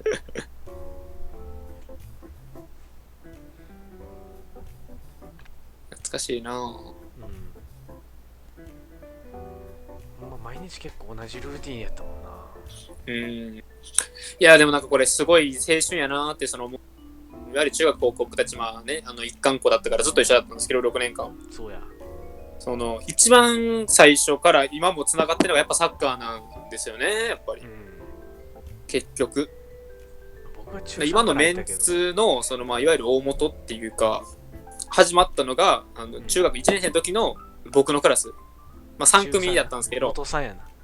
元さんって言われる、俗に言う元さんっていうグループなんですけど、この中学1年生のその3組のクラスが、無駄に仲良かったと。当時、中学で私立だったから、みんな誰も知らない状態で、初めまして状態の割になぜかその中学1年生の3組だけは、もう当初からもう仲が良すぎたと。なんかな、似た者同士っていうか、なんか雰囲気が近いよな。多分ね。別に似たタイプが多いってわけでもないんやけど、個性みんな豊かなんやけど、なぜかこう。なんか波長が合うんやろ。合うんやろね、多分ね。わかる、もう見ててわかるもん。なんか、そんな感じがするもん。で、なんかそこで今のそのグループの基礎が築かれて、5、6人かな、多分、メンバーの数で言ったら。で、その時から1年に、てか、あれか、長期休暇のたびに、合宿っていう、お泊まりをね、するっていうのが、恒例で、ずっとやってて、で、中学2年、中学3年って、ずっとね、クラスがもちろんあって、メンバー変わっても、クラスの、元さんっていう、友達自体はやっぱ変わらんから、それで、ずっと続けてて、で、中学3年か、高校1年ぐらいの時かな。で、今、部活動がね、本格的に、うちの学校始まるんですけど、その時に、メンバーがね、どんどんこう増えてって、サッカー、やっぱ好きなやつが、そのグループでどんどんこう入っていくみたいな感じになってて、その合宿っていうのもお泊まりして、ただお泊まりするだけじゃなくて、お泊まりにプラスアルファっていうか、メイン絶対サッカーをするっていう。めちゃくちゃサッカーして、めちゃくちゃサッカーして、温泉入って寝てっていう。だから合宿ってね、呼んでて。で、そこにどんどんサッカー好きなやつがこう参入してって、気づけば十何人ぐらいのね、でかいグループになってっていう。えげつないよな、マジで。多分、合宿のメンバーに入ったのが多分、父は高1の時からかな。多分、中 3 かな中3かな、中3か。もう、そう。でね、僕がいわゆる元さんの一番初期面で、その合宿のいわゆる幹事役をずっとやってたっていう。だから今一番中心にいるっちゃいる、感じだったんですけど、僕が。一回どこ行くとか、誰に泊まるとか、全部僕が考えてやってて。ずっとね、もう恒例になっちゃってて、めんどくさいけど、もう誰もやらんから仕方なくて。パンク以外にやる人ほんまにおらんのよ。誰もいないっていう。10何人おんのに。いや、そう。本当にね、無能なんですよ。もう本当にみんな好き放題やりたいだけで、もうまとめるのがもう限られた人しかいなくて。で、パン君が元さんの、初期面で言うと俺だけ、多分。まとめれんの。ちゃんと、なんていうの、構成とか練って、もうここ予約してとかやってんのに、結局みんなが文句言うね。そう。もうこんなんやったらお金払えへんわ。言う通りしてくれたら絶対に最高な形になるのに、みんながそれをせえへんから遅れてんのに、それに不満を言うっていう。毎回切れてるからね、もう。そう。毎回一瞬ちょっとなんか、倹約ではまだいかんけど、なんか。もうマジでもう絶対二度とやらんからなって毎回言ってる気がする。てな感じでね、去年は岐阜にね、夏みんなで行って、それもね、言ったらまだ大学生ラストやっていうことでみんな来てくれて、高校卒業して4年経つのにみんな8人ぐらい集まるっていうね。あれ最高楽しかったな。最高に楽しかったもん。なかなか多分みんな多いグループでも4人とかじゃないんかなと、女の子とか旅行行くっつっても。そうやな。8人とか2桁とかで多分旅行することみんなないんじゃないかなって多分。同性8人で行くのな。なかなかね。学生ぶりとかじゃないの。大学でもあるか。ないか。いや、サークルぐらいじゃないかな、多分。あっても。サークルか、そうか。多分ね、部活かサークルじゃないと多分、プライベートで8人、10人とかはないんじゃないか。なんせ予約がめんどくさいからな。そうで高校の時とかだとだから毎回その本当に10人超える規模で、お泊まりでやってて、だから10人泊まっても迷惑ならないようなところをまず選ぶとこから僕が全部始めて、予約をし、なんとかするといや大変ですよと。いやでもあれは毎年毎年楽しいもんな。毎年ね、もうね、あれだけ楽しみとかあったしな。今年も言うてあれかだから8人集まるもんだから、そうやな、すごいな。8人集まってまたねみんなでサッカーの大会出ますからね。結構就職しても大阪組が多いから、確かに、移動線から集まりやすいな。確かにね。まあでも関東からも来るし言うて。そう確かになんか部活っていいよねっていう、スポーツいいよねっていうね。仲良いもんな。だからもしも子供できてもやっぱ部活は進めるかな、一応入っとけって言うかな、多分。友達大事やぞっていうのは言うかな。僕自体土井くんがおったから入っただけやからな。確かにな、全然好きでもなんでもないし、自主は全然もともと運動もできへんし、サッカーどっちかって運動音痴の方やね。確かに走んのだけは早かったけど、確かに球技に関しては僕ほんまに全然あかんから。投げるのも蹴るのも生かもな、球技は。そう、ボール見たくない。かといって別にその走るのも別に長距離しかあかんからな。短距離速いわけでもないし。短距離めっちゃ遅い。長距離だけ3000メートル。一回あれかな、高3の時が体力測定で1500 1位になったから。ああ、そうなんや。案外みんな知らんけど。知るよ、ほんまに俺も知らなかった。案外これ、なんだよ、初めて会う人になんかこういう話の時自慢してるから。まあでもそれでと俺も言えるもんね。だって校内で1位短距離で。そうや、パン君が足の速さ1位やもんな。短距離でもうマジ校内で多分1位、中高合わせて多分1位やった。すごいな。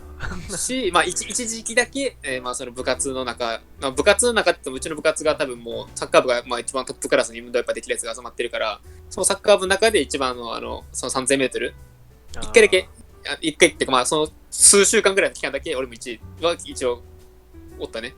あの時。それあれじゃん、イギリスじゃないの。じゃあ携帯見つかった時。あったの、携帯見つかった。俺がこれ携帯になって見つかった時に一人だけひたすらペナルティで走らされ真夏に8月と7月8月ぐらいにもうみんなでもパン君何してんのよみたいなやってたもんな。そうでみんなボール蹴ってサッカーの練習してんのに自分だけ横のグラウンドで走らされてて、そしたらいつの間にか体力バカついてて誰よりも速くなったっていう短距離で一番速かったのはみんな知ってるけど長距離でも1位になっちゃったっていう。パン君最高3000何本なの？あん時3000メートルが何本やったっけ？ 10 分切ってる？一番速い人は10分切ってたよな、あれな、あの時。いや、でもあの時は多分出なかったんじゃないかな。10分40。10分40。いや、絶対それは言ってへん。いや、チシも多分高1の時は多分言ってなかった、絶対そのレベルに。高1はもう全然。だって俺、携帯見つかったんがあれ多分、イギリスのさらに前やから、ほんまに入ってすぐぐらいやろ。5月、6月ぐらいやからあれ、多分。まだ覚えてるの一番最初ランした時土井くんとまんま一緒のタイムで12分21秒一番最初一番最初11分15とかでやったの多分俺でその当時多分みんな11分半切ったら早いって言われてて、そのタイミングで一番早い人が11分多分その時で20とかやったのを、俺が11分15とかで行ってついに1位のやつ抜かしたぞ倉田がって言っちゃった。いやそう言っちゃったけどみたいなね感じになって2人最下位ね。僕は全然そうで一時期でなったっていう。50メートル何分なの？50が64やったのかな。64やったんかな。自分のタイム覚えてないぐらい遅いもん。まあ、あれなんかでも学校とかによってなんか全然ちゃうしな、やっぱあれ手で測ってるから、そうやな。そ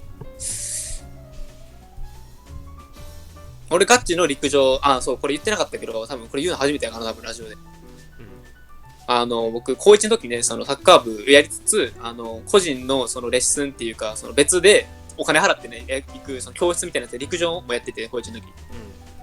そうで、その時には100メートルとかのちゃんとした陸上スパイク入ってやってたんですよね。その時の100の自己タイムが、12ジャストか。やったんか、確かね。大会、なんか日本の大会とかで11分、11秒10何歩とかそんな感じじゃないの？いや、高校生やと、なんか今、桐生くんとか出ちゃったから、まあ、だいぶ更新はもちろんされちゃってるけど、11秒切る、ジャストぐらいが、高校でなんか大会で出れて、結構成績なんか残せるみたいな。11秒ジャスト？そう、だから1秒縮めなあかんってなってて、なんか全然やっぱ儚わなと思ったんですよ。そう、まあ全然世の中の蛙やわと思って。で、まあやめましたけどね、1年でだから。でもその時、朝原さんとかだったんちゃう？いた、全然いた。陸上のリレーで銀メダル取った代表の朝原さんって、多分僕ら世代とか上の人だったら絶対知ってると思うけど、朝原さんのとこの大阪ガスにも通ってやってたんですよ。結構やってたもんな。結構やってた。そう考えるな。そう。一応ガチでね、育成選手としてやってたっていう。まあでも誰でも入れるんやけど、そういう子でも。オーディションとかないし、お金さえ月額5000とかなんか1万とか忘れたけど、なんか払ったら入れるっていう。アカデミーみたいな。まあ週1回だけっていうね。週1回か週4回で月1万とかやったかな、多分。2、3時間だけのトレーニングとかな。大変やったな、あの時。毎回部活途中で、すいません、ちょっと陸上あるんで抜けますとかたまに抜けて。そうか、なんか抜けてたな。そう、言いづらいんあれが。お前どっちメインでやるつもりやねんみたいな。サッカー部ちゃうんかみたいな。睨まれそう。そう、めっちゃ先生に行くんよ。おう、行ってこいって言われるけど、なんかめっちゃ肩身狭かった。とりあえず先生に何か報告するのが嫌やねんな。そう。何でも言いたい、なんか喋りたくない。そうなんよね。あの時言ってたな。懐かしいな。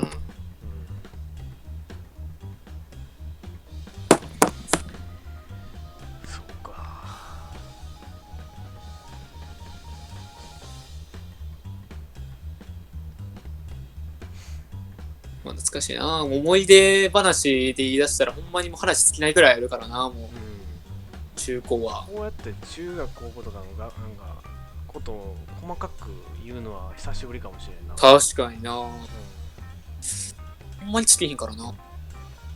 アホなことで言ったらもうしまくってたからな。確かに。パン君結構トップクラスで反省文書いてんじゃん。多分、トップタイではないけど、結構上位クラス。5枚 ?4 枚かな ?4 枚はやばいな。そう、6枚でアウトだったんですよね、中学校が。中学で3枚アウトで、高校までで6年から合わせて合計6枚でアウトっていうのが確かルールで、こんな詳しく知ってるのも多分ね、書いてる僕だからこそ知ってるんですけど、で、僕4枚かな。トップが多分5枚。まあ6枚でいなくなったやつもそれは数多くいますけど、5枚が多もいたはず。自主退学っていう形で。そう。一応形上。退学ではなく自主退学。っていうね。闇深いよな。僕が4枚かな。中学で3枚 ?3 枚漫画と、紙飛行機と、携帯、3枚か。3枚かな。3枚か。おにぎりはおにぎり4枚。やっぱ4枚や。おにぎり食ってさ、反省文でさ、めちゃくちゃ。いや、そう、これどう思う？これ聞いてるでしょ、これ。マジひどいな、あれは。電車の中で帰り、部活終わった後よ。で、持参してるおにぎりやから。持参してお母さんが握ってくれたおにぎりを電車の中で食ってるだけで反省文。意味わからん。ほんまにこれに関しては。で、なんかそのせいで、なんか企画されてた、なんか対先生とのなんかサッカー交流会みたいな試合が一応あって、サッカー部と先生たちの。中学3年生の時に。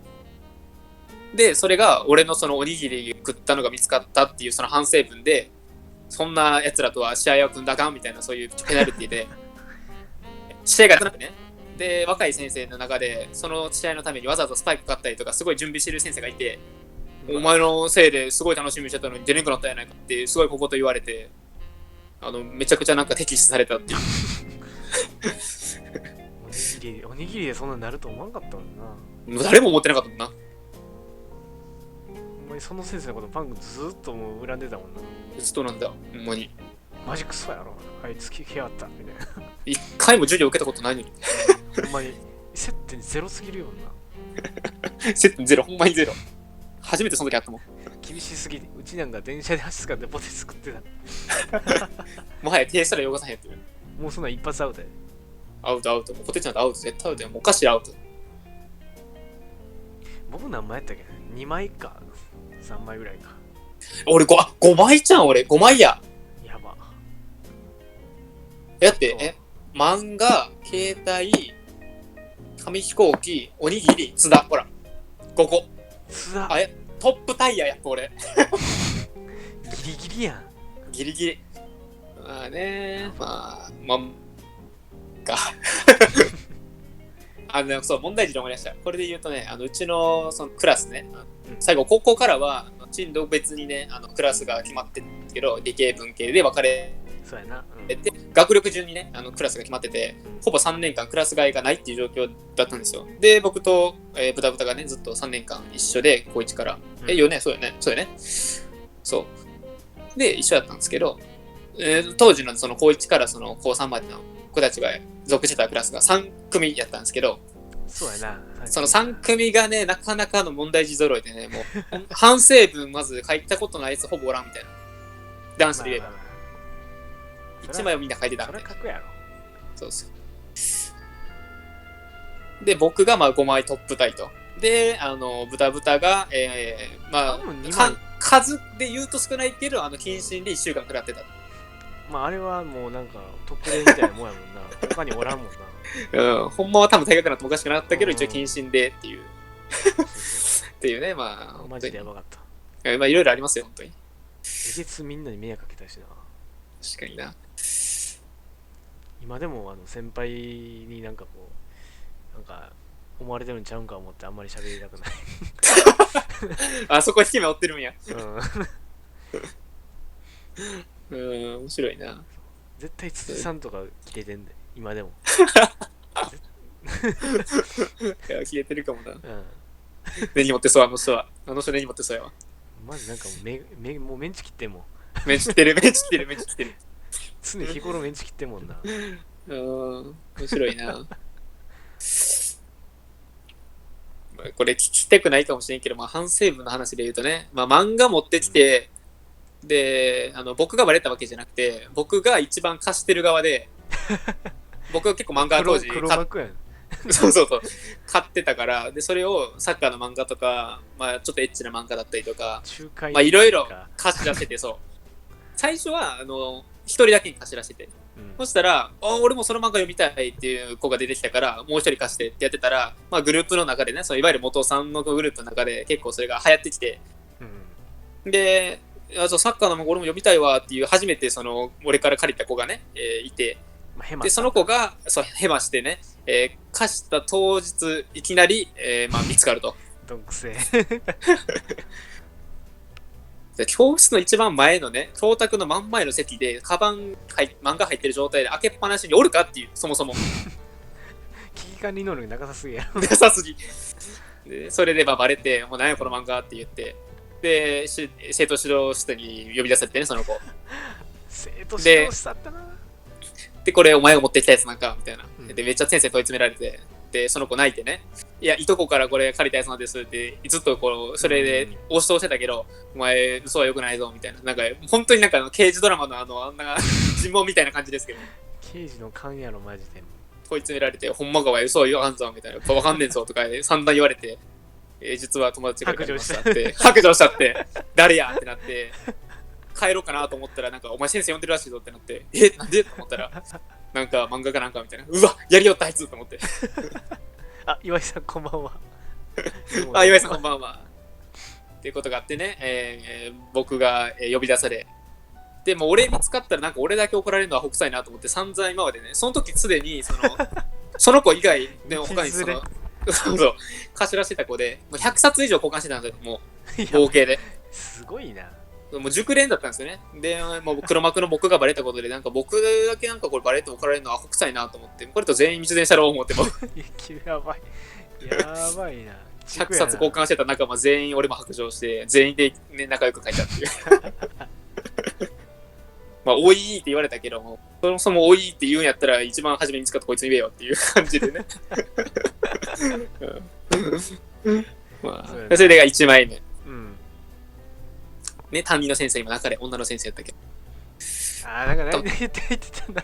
そう、当時多分27歳ぐらいかな、多分。うん、あれなんか、噛んだら頭がパッパカパーはそこじゃないか。あ、ちゃうんか。あれは別、あれは別。あれは別か。そうそう。当時、いわゆるそのね、3組の元さんの担任してた先生が、ものすごいいい先生でね。もう生徒のことが本当に好きだなっていうのが伝わる先生で、で、すごいでも信頼もされてて。で、僕、その時にね、結構、実は、書いたとか言ってね、悪ガキやったと思われるかもしれないですけど、僕実は最初優等生で、クラスでもね、常にトップ3ぐらいに成績入ってて、で、学年の順位でも一応掲示板に乗るかなぐらいの。最初はなんかな。そう、最初はそう。そういう人多いよな。そうそうそう。やって、クラス委員とスククラス委員ずっとやってたのね。そう。で、そんだけ信頼されてたら、まさかのね、こんな漫画交換してたみたいな。なって、先生泣いちゃって、信頼してたのにみたいな。悲しい。悲しい、悲しい。これが信頼を裏切るってことなんやで、その時初めて知ったっていう。委員長が黒幕。そうそう。ってことがあったね。生徒指導室ってマジ怖かったよな、あれ。マジで怖かった。なんか開かずじゃないけど、なんか人が入らない。そうそうそう。絶対中見ることできんから。あそこに入るっていうことは、てかあそこの方に行ってしまったっていうことは、やってしまったんやな。そうそう。立ち入った領域、いけない領域行っちゃったなって。やっちゃったな、あいつ。いや、面白かったな。それが1枚目か。これ1枚目。これ1枚目。うん、で、反省文までは言ってないけど、先生に呼び出されて、怒られてるっていうのでは、中1の時に、ちょっとオカマっぽい男の子がいてね。なんか仕草とか、ちょっと顔の感じとか、なんか結構濃い顔の割に、なんかこうちょっと仕草が女っぽいみたいな子がいて、で当時CM でね、フィッツの CM かなあれ。あれか佐々木希が当時やってたフィッツのカムントニャンニャンの多分ぐらいかな。可愛かったなもう。4年多分そうね。噛んだら頭がパッパカパってそうやんだ多分。わからん。僕は知らんから。後から聞いた話。多分そう。カムントニャンニャンニャンフニャンフニャン。あれ多分そうやと思うんだけど。ちょっとあやふややけど、なんか、多分それが多分元ネタで、なんか噛んだら頭がパッパカパーみたいな多分、が多分 CM で多分あったんかな多分。ちょっと覚えてないけど、うろ覚え。いや、わからん。いや、フィッツの CM やった気がするんだけどな。で、それが多分、流行ってたっていうか、なんか一応みんな認知してる状態っていうか。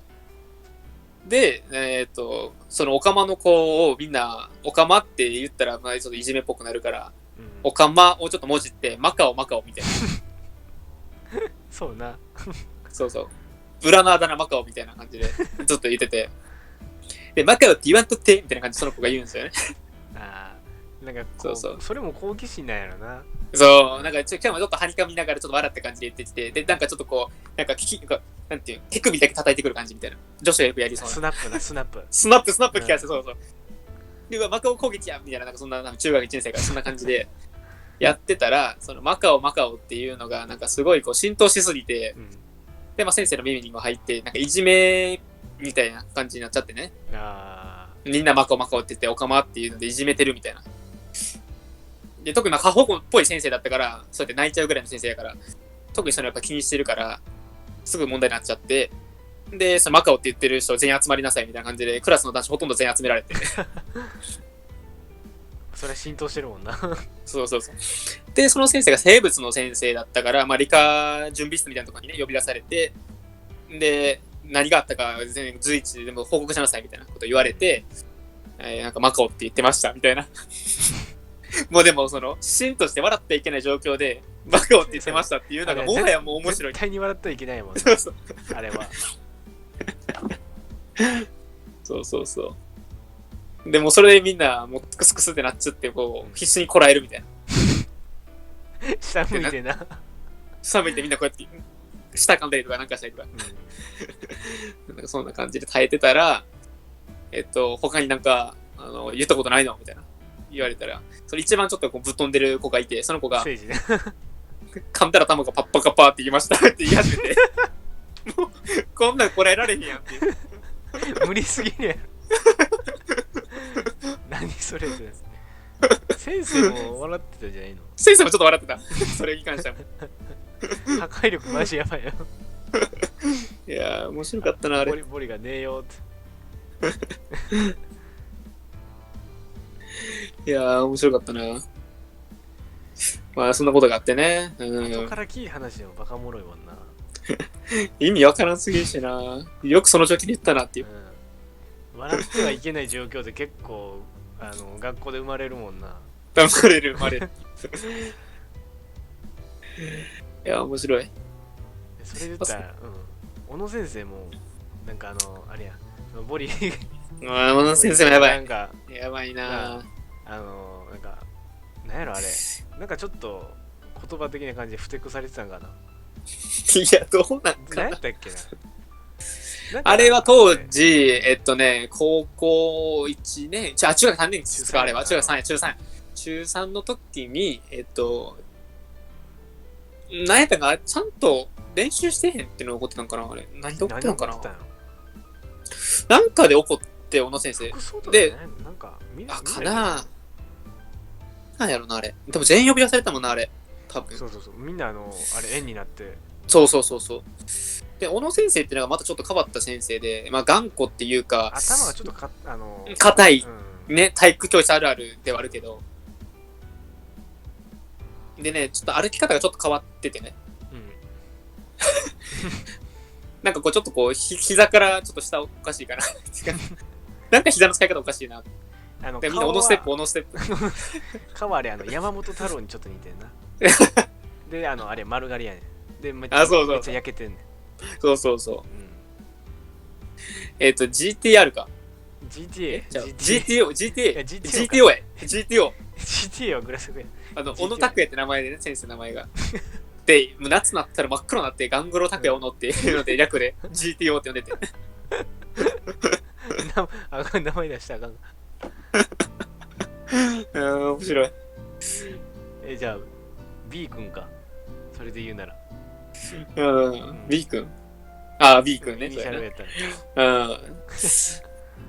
ね、まあ、その小野先生がその中学3年生の時のサッカー部一応顧問っていうか担当でやってて、で、なんかで怒って呼び出されたと、エンジンになって。で、まあ、そのさっきも言ったカンタラタンゴパッパカパーって言ってたね、そのちょっとぶっ飛んでる誠治っていう子が、まあ、お前ちょっとふざけすぎやとか怒られたりとか、まあ、それしょっちゅうあったんやけど、普段も。あ、先生の方イニシャルせなあかんのか。GTO でいくか。遅いけど。で、そんな感じで怒られてて、その時に、まあみんな真剣にこう、まあ、ちょっとこう下向きながらこう聞いてたら、なんか、ボリがとばっちりなんか受けて、なあ。おい、ボリみたいな。お前はもう顔も悪いみたいな。顔って多分なんか言いたいことは分かんねん。なんかその表情というか。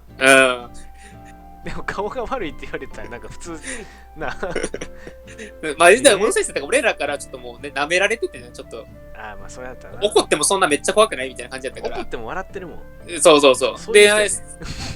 で怒られる途中になんかこうみんなこうなんか横のやつのエンジン食ってるから横いるからね左右、横のやつのお尻触ったりとかしておいやめろよみたいな感じでやったりとかしててちょっとかけたりしてたからそういうのも先生見ててでなんかちょっとこうはにかんだりしてるのを見てねでたまたまボリがとばっちり受けておいにやけんなとか言ったらいいのに、お前も顔悪いみたいなでそれで誠治がブーッと吹いてもってお前と俺はもう残れみたいな誠治アホやろあれ笑ったらあかんやんいや面白かったな、GTO なんか他にもいろいろあったな。あれや GTO のね伝説はいろいろあるけどな。いっちゃん前の席やったかな僕は。なんか朝の朝礼でこう入ってきた時にめちゃくちゃ歯磨き粉臭くて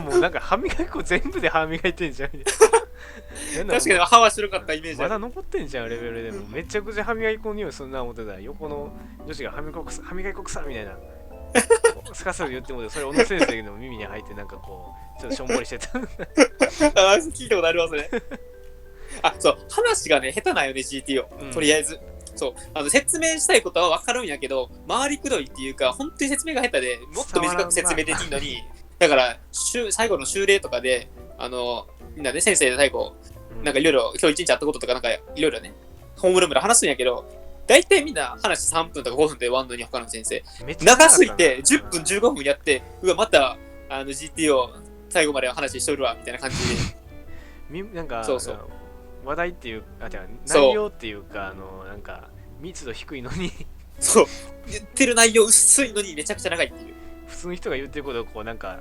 伸ばしてるなそうでだから保護者会とかで親来る時もうちの親言ってたもんその担任ね持ってもらったことあって俺でうちの親言ったらもう話全然わからんみたいなでやたら長いみたいなそれに比べて前の担任の先生はすごいわかりやすかったってもうすぐ言ってた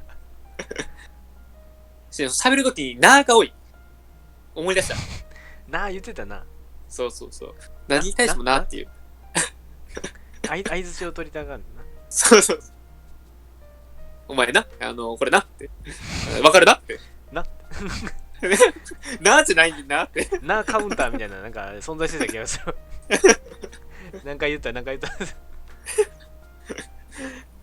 や面白かったな先生なんかいろいろ授業受けててもなんかカウンターとかあったなあったなんだ勝部先生K 先生と森川先生あれやな M 先生やな日本史と数学何の数数えてた癖のある先生が多すぎたもん M 先生はパンクも受けてたっけ日本史受けたよ、単語しか書かへんから黒板にあれ何言ってたんだっけなんかめちゃくちゃか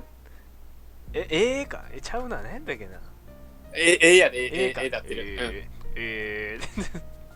関ヶ原の戦いって言って黒板に関ヶ原の戦いしか書いてないから結局後でノート見直しても何言ってるか全く分からんって書いてるから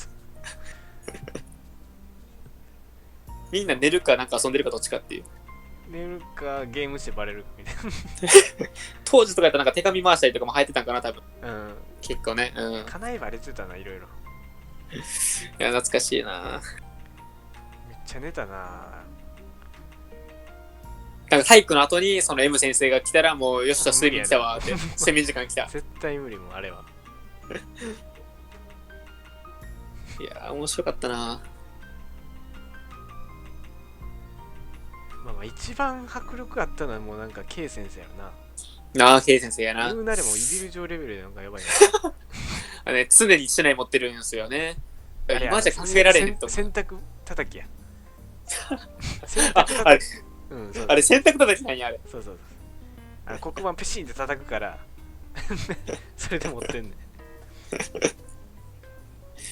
確かあれ一番最初が洗濯叩きで多分あれ潰れて2代目かなんかになってさそうなんかあれ多分そう補強したんちゃうん補強したんかあれテープでぐるぐる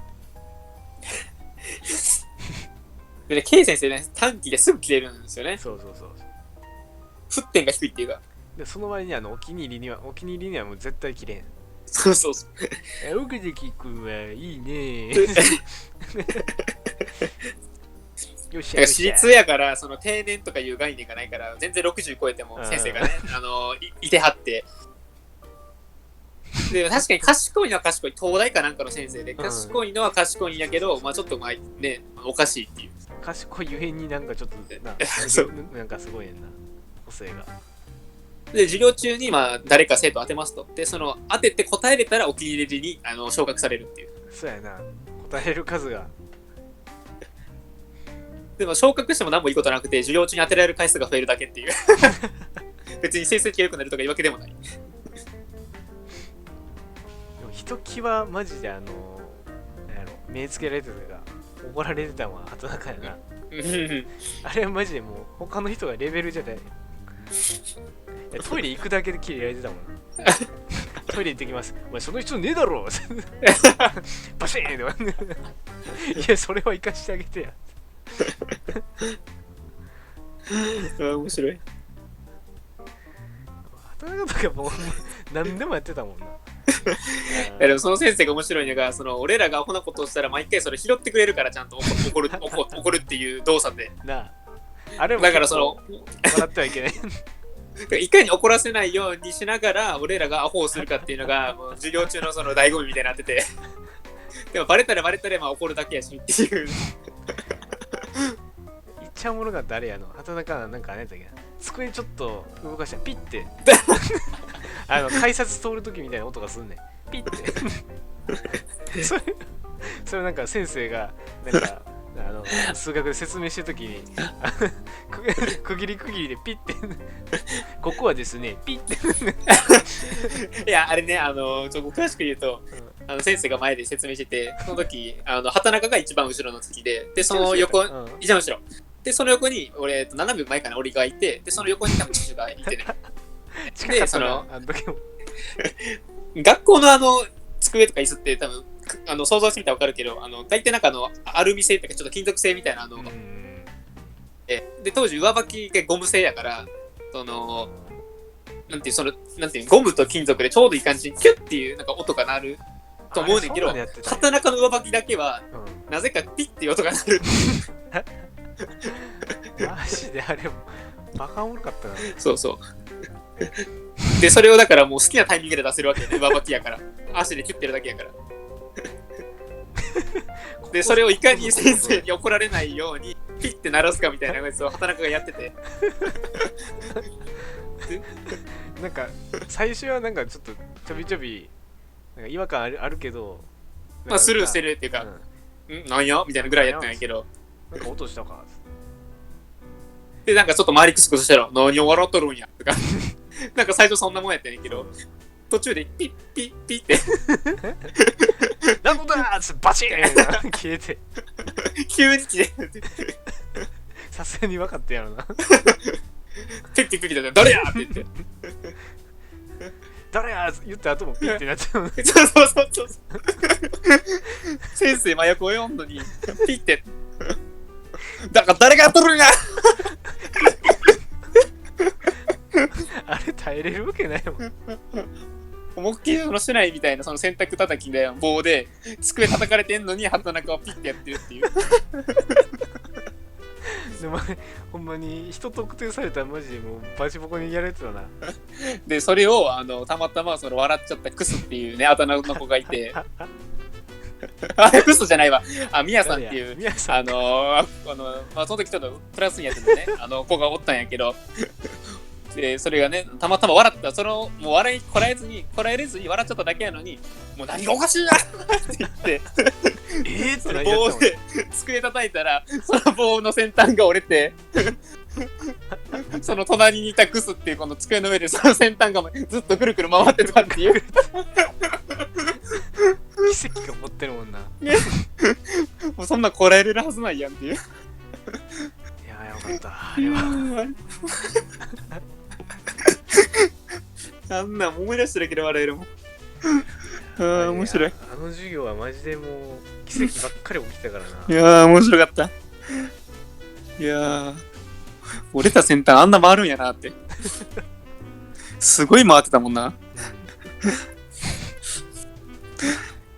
他にもいろいろねちょっと伝説があって、ランダムで結構ね与えられたりして前でその問題解けって言われるのがあって、でその K 先生に畑中が当てられて、畑中これ解いてみろでね、当時畑中がちょっとね塾行って勉強し始めてたまに解ける時があって、マジでちょっとお気に登録されてて、そうで畑中これちょっとやってみろみたいな言われて、ではいって言ってで持ってったのがその先生数学の先生で数学2の教科書を持っていかなあかんはずやのに、その時持ってきてなかったから古文の教科書を持ってってサイズがちょうど一緒なんやね。そう古文の教科書開きながら問題解いてるっていう案の定解かれへん全然解かれへんだって問題文分かれへんねそう一番前の説明に K 先生が見てない時に問題教えてって言いながら、お前何を喋っとるんやって言われて前向いてまた古文の教科書見てやばいよな。普通にやばいよな。天才やったな。やばいよな、マジで。当てられて前で板書してんのに古文の教科書やもんな。やばいよな。考えられんよ。考えられん。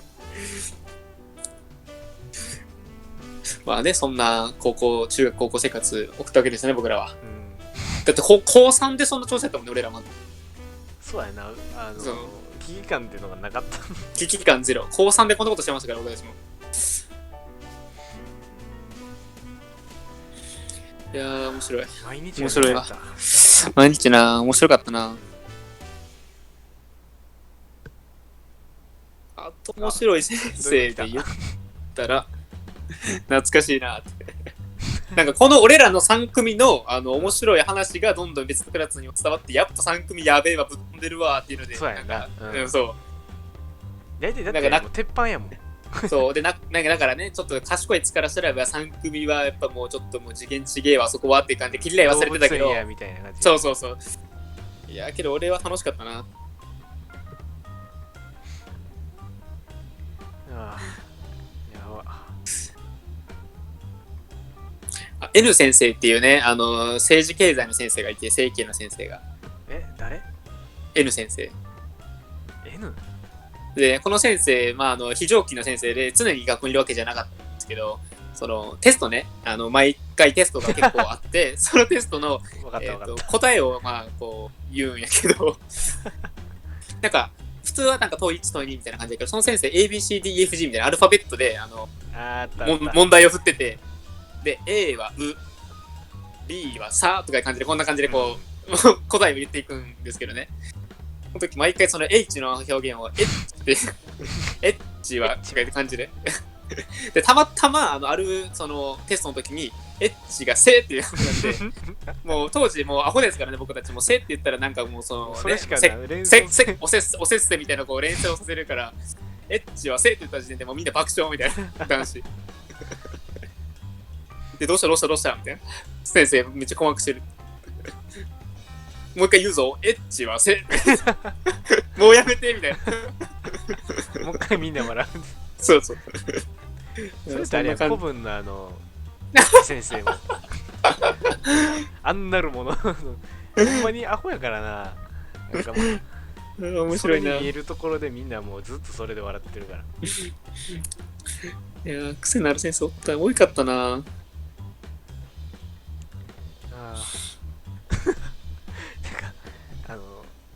高3の英語の F 先生フルフル懐かしいなフル好きやったなでこうなんかふざけたりもしてたと思うねんけど成績だけは良かったフルってあだ名ついてあだ名つくって膝ガックンやったもんなんかもうゾンビみたいななんか膝一発打ち抜かれたゾンビみたいな打ち方であれやなんか今週はこっからやったなっつってやんねんけど毎週同じそう3組アホですから常にどんだけ授業で楽にするかっていうのを考えてたからそのいつもどこまで授業をやったかっていうのを多分メモしてるはずなんやけどなぜかそうやね毎回、前どこまでやったかちょっと教えてくれみたいな感じで言って一番その前にいる、ね、席の生徒に結構聞いたりするんやけど、それが、いわゆるその俺らの男子の誰かのアホなやつの一人やったとしたらここやった前回やったところをここですって言ってそうかこっかまだ終わってなかったか他のクラスも進んでるんやけどなええかって言って3組目ゆっくり行こうかって言ってそうで2回も同じことやってでまたその次の授業の時に3組どこまで行ってたっけなってここですってここかって言って3回ぐらい同じ授業をするっていうひどかったなあれもそうで最終的にテスト期間近づいてきたら全然終わってへんからすぐ進まなあかんって言って高速で進むっていう結局やんな誰もついてこれへんっていう3組だから予習せなあかんねんな。そうそうそう。予習当てられて答えれんかったら、お前予習してんぞつって。お前しとけつって。そう、あそこで怒られる。つい絶対予習しとけや。なんで予習しないんですかってちょっとキレ気味の時に食いついてくる。あったな。予習しないと力つきませんよって感じ。でもその毎回同じとこ回すから、もう予習とかでも復習でみんな答えれるから。そうそう。お前みんな答えれてるやん、ええやんみたいな。なんかその時はすごい調子いい時はニカって笑うのよ、その先生。満面の意味でも。あれ可愛かったな。可愛かった。フルフルスマイル。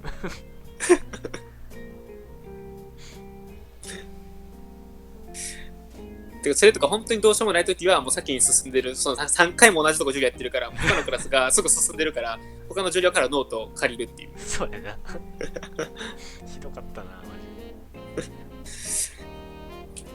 基本予習っていうの絶対僕たちやってこなかったから、もう何においてもどの教科でもその授業で誰かが当てられて詰まってる隙にどんどん先を翻訳していくとか、古文で訳していくとか、リアルタイム予習。そうそうそうそう。やばい、次一番当てるかもしれん、早く次のとこ文章読まなみたいな、バーって読むみたいな。ハードモードやろマジ。ハードモード。古文でももうその授業中に教科書で本文写す。そうやな。あ、やってた。みんなすでに書いてきてるはずやのに、普通の人は。お、この人は誰や？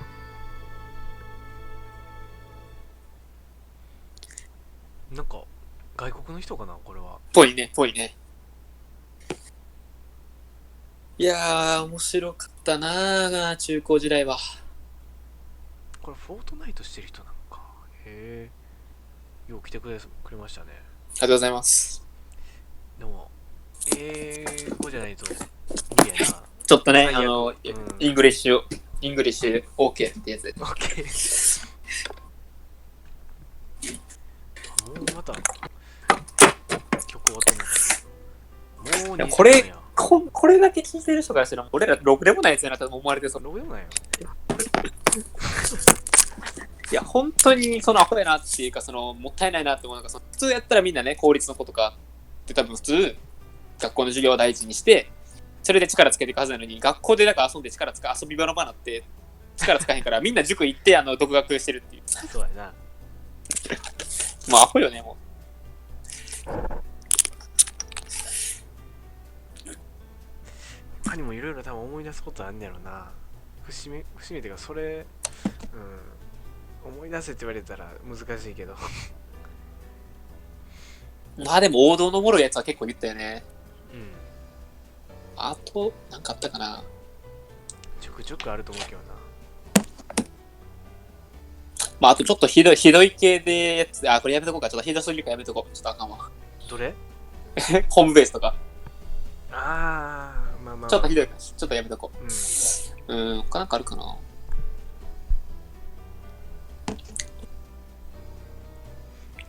先生はなんかあったっけな。先生な。M 先生は英語の主任やった前主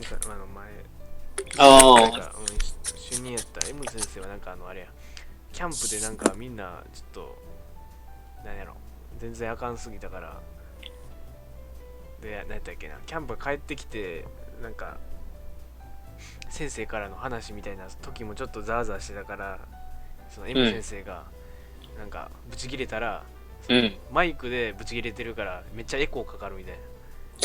そんなんあったっけ？俺記憶ないわ。なんかあった気がする。そんなんあったっけ？おいこらそんな感じでエコーがかかってる。そんなんあったっけ？覚えてない。絶対面白いやんそれ。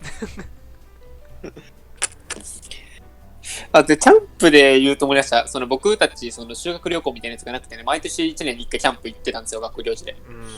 でそのキャンプで面白かったのが、高学年になれば少なかったけどテント泊なんよね、キャンプやから。そうやね、基本ね。そうでもちろん消灯時間も早くて寝なあかんけど寝れないみたいな。そうで先生が懐中電灯で見回りに来るとテントでみんなもちろんその楽しい行事やからみんなこそこそ話すると夜中もちろん寝ないもちろん寝ないそうそしたら先生が歩いてくる足音を察してみんなこう黙るとやばいやばいシャーってでテントすごいもうなんかいわゆるメタルギアのなんか世界みたいなすごい懐中電灯でテントの中照らされてみたいな大丈夫かみたいなサーチライトみたいな感じそうほんとそんな感じやばいでいなくなったらよかった先生行ったって小声でみんなこうやって言ってそれかあれやねそうなんか先生いなくなってめっちゃ静かなとこが急にプーってへこいたです誰やねんへこいたあれもなんか笑っていけないみたいな、声出せへんからでたまにそのねちょっとこうせこい先生はね懐中電灯つけずにこっそり近づいてくるね足音を立てずにおるなでそれに気づかずあのさとか言ってたら誰が喋ってんのって出ろって言われて全員出されてテントの前で全員立たされるっていうほんま性格悪いよなバカ野郎みたいな言われてうわあそこのやつら怒られてるアホやっつって危ねーって大体伊藤先生がそう大体伊藤先生、伊藤先生またね怒り方が癖強くてね、なんやそうや中学の時めっちゃ怖かったな真似できになちょっと下手なったなお母ちゃんなあそれそんな感じ中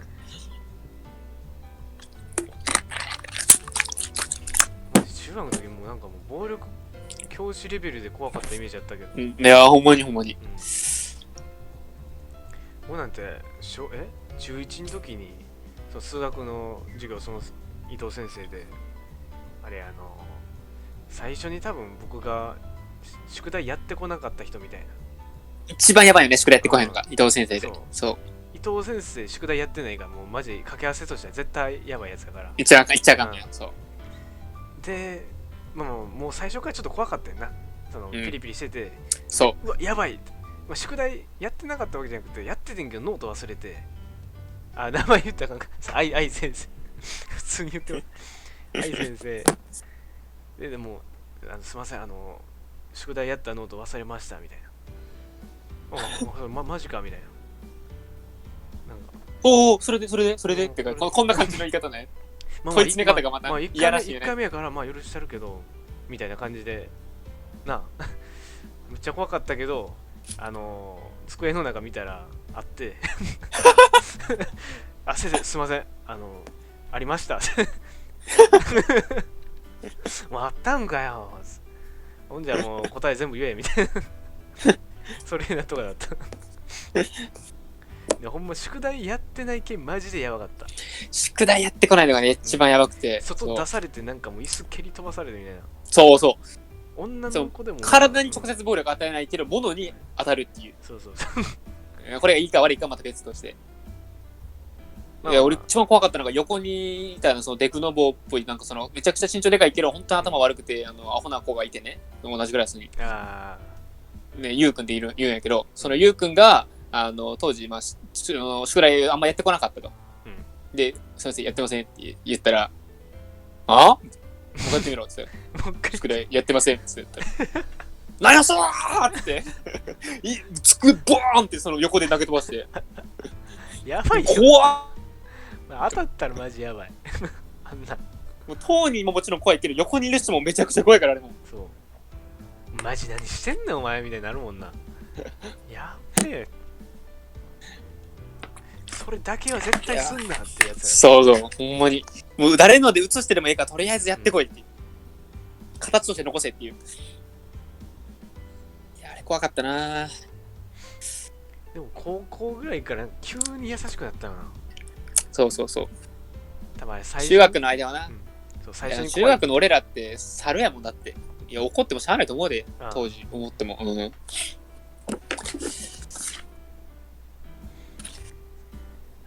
怖かったのになんかもう最後の高3ぐらいになったらもうずっと教室掃除して回ってる先生みたいになってた確かに授業中ほんじゃもう演習やってくださいっつってちりとりとほうき持ってやってた掃除大好きやな、後ろの黒板のほうきまで使って黒板用の全部チョークの粉集めてた。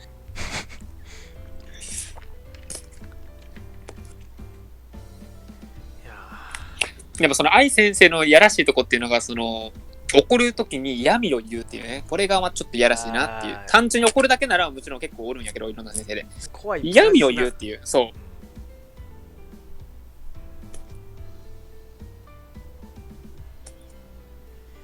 う、そんなようじゃ誰々さんいつまでだっても成績上がりませんよみたいなことをなんかこうボソってこう言うみたいな。だってタマもなんかあれや、進路相談の時になんか第一志望言ったらなんかもうさ無理やてっつって大丈夫そんな無理やてっつってかわいそうやったな、そんなストレートに言うかな言われたいやあれでね、その夏休みの時限定とか夏のその夏季講習みたいな学校であって、その時にクラスが合同でやる授業があってね、その先生でその時にそのタマと同じ授業でやってた時にタマが当てられて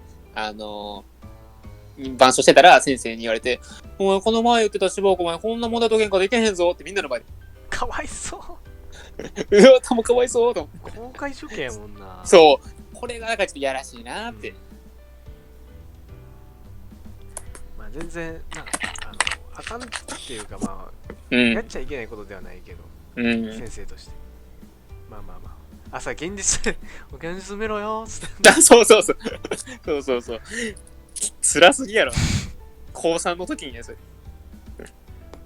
名言現実見ろよ現実見ろよはきついな。他怖い先生って誰かおったっけ。いやでもこれももちろん私立だからこそっていうのも多分あるよね。だからね、私立で高い金払ってきてんのにっていう、そういう先生ぶっ飛ばしたくないまあ僕らのため思って言ってくれないと思うけどな。まあそう思ってね、最終的には優しかったけどな。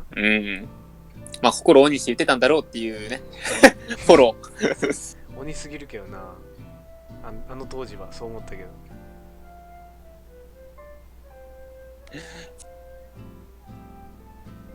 いや確かあの授業だけ一番真面目受けてたもんな。そのアホな俺ら3組でもあれだけは真面目受けてた。あれだけやったらあかんってそうしかも担任の先生やったしなそうそれ問題児だからその先生がやっぱ見なあかんから見てたっていう。今でも僕年賀状出してるもん。ああそうなんや。そうで帰ってくるし。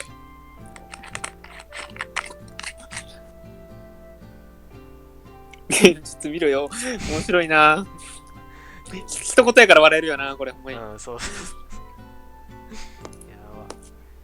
またあれやな、みんなで集まった時に絶対思い出話になるよな。なる。やば楽しみや。逆にこういう先生いてくれたからこそこんだけな話できるから、ね、逆にありがたいっちゃありがたいな。今思えば酒のつまみやからな。確かにほんまにそうや。いや懐かしいな。僕的に奈良先生結構沸点やばかった気がするけどまた怒られんでボリに。なんでじゃああかん。もうお前だって自分が言ってることすら間違いあかんってこと気づいてんやん。悪気ゼロすぎるな。N 先生やばかったな。N 先生そんな別に思い出ないねんけどな俺は。いや普段は全然そんな怒れへん。なんかちょっと冷静っていうかまあそんな怒らないような先生やねんけど、なんか何だっけな。ほぼ怒らんくないあの人。いや怒るとき怒んねん。鉄管と席横で教科書忘れたからちょっと僕は横つけてみたいな一緒に見てたりしてて、でもう2人でめっちゃちょっとふざけとってんや。ほんならなんか「お前ら何よ」って「おらー!」って急になんかよくわからんタイミングで来てるよな。最初普通になんか近寄ってきたな思ったらこう急にもうなんか机バーンと切り飛ばしてきてそのタイミングめっちゃびっくりした。その先生も結局はもう最後のその先生の授業の年になったらなんかもう演習ばっかりでずっとその先生寝てたけどな。はい、もうコンターワーク何ページ書いて懐かしいな。俺机蹴るやつで思い出した。チョーク飛ばしたやつ誰？W 先生。ダブルね。ダブ。いやー、懐かしいわ。なんかあれ確か、そう思い出した。あれやばかったな。何やったかな走れメロスじゃなくて、何やったかなあれやろ。あれや。国語の先生、原告の先生で、何のやつだったかな草月記みたいな。ちゃうな。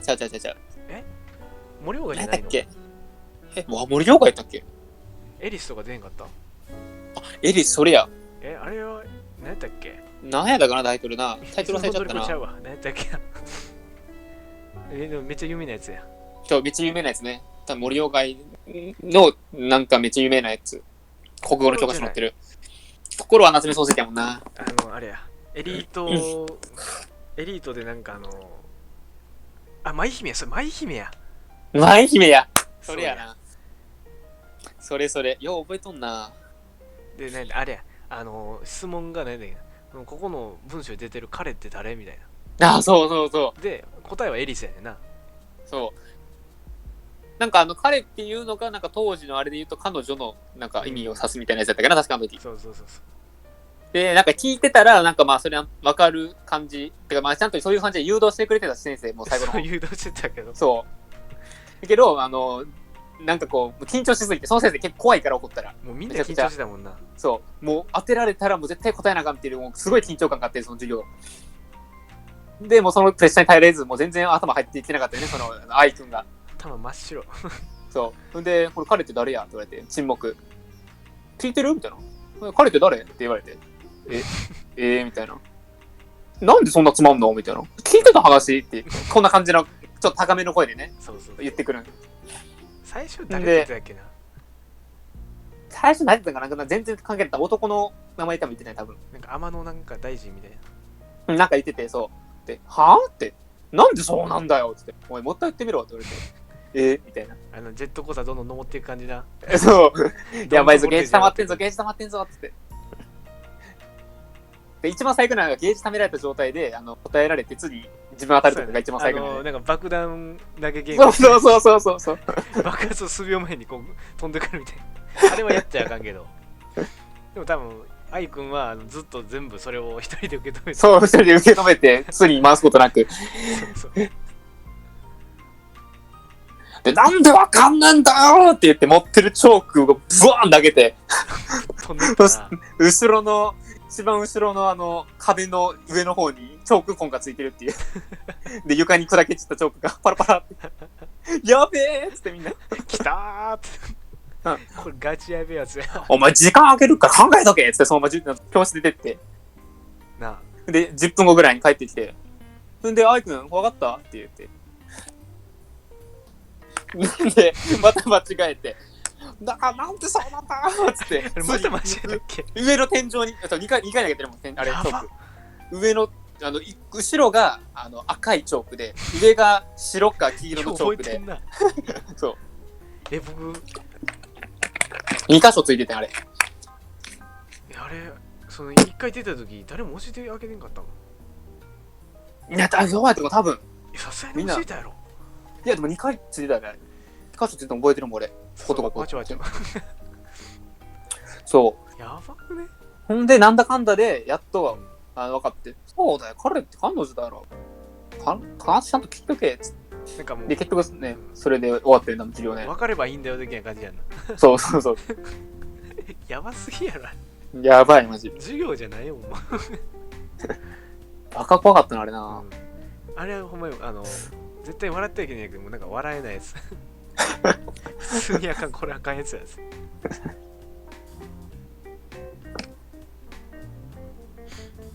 だなぁ。で、他の人なんか結構女子とかでさ、なんか全然なんか答えんかったり、なんかトンチンカンなこと言ってたらさ、うわ、もうこんなん普通分かるやろみたいな。なんで答えないの？もう僕らがなってくんねん。なってくる。いや、もうここで切れさすなよみたいな。わかる。もう何してんだよみたいな。イージー問題でマジでやんないと思う。そう。ちょっとひねったやつなら私も。だよな。懐かしいな。ヒリ感なかなかないもんな。先生、僕が代わりに怒りましょうかみたいな。その先生もね、なんか5回に1回ぐらいがなんか自習っていうか、なんかお話の授業が入るよね。あったあった。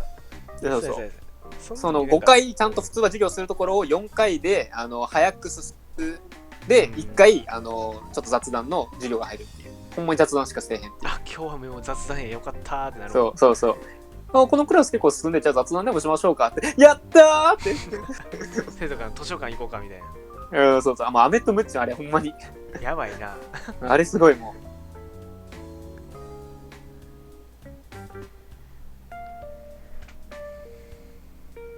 いや懐かしいな。懐かしいな。あれのせいでな、多分な、僕笑顔が引きつるようになった気がするんだよなあの時は引きつったな、そうあれ以降もほんまにもうなんか自分笑ったらほんまにもうなんやろ、もうギギギギっていうかなんかこう笑えんくなったもん当分大学入って数年ぐらいもあの時だってさ、なんかこう話くんから幼児に結構当てられとったやん、確か当時、もうあの時愛想笑いでひたすら耐えとったもん。そう僕もずっと愛想笑いしたもん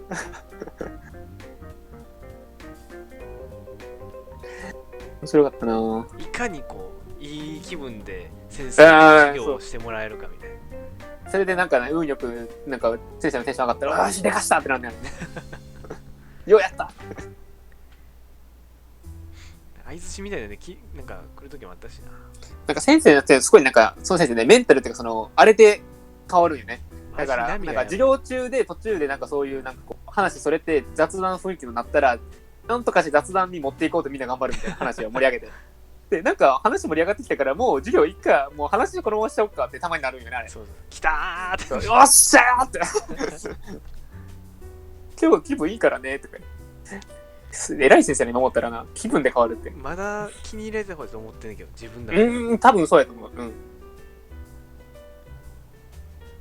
誰やろ他、あれさん、永田さんとか。まあそうやったね。そう結構お気にもあったりするからな。お気に決まってたな、固定やな割とな。畑中でも言うてあれじゃない、そんなまああれは完全アホ枠やな、アホ枠で、もう聞く内容もなんか簡単にしてくれてる、そうそうやな、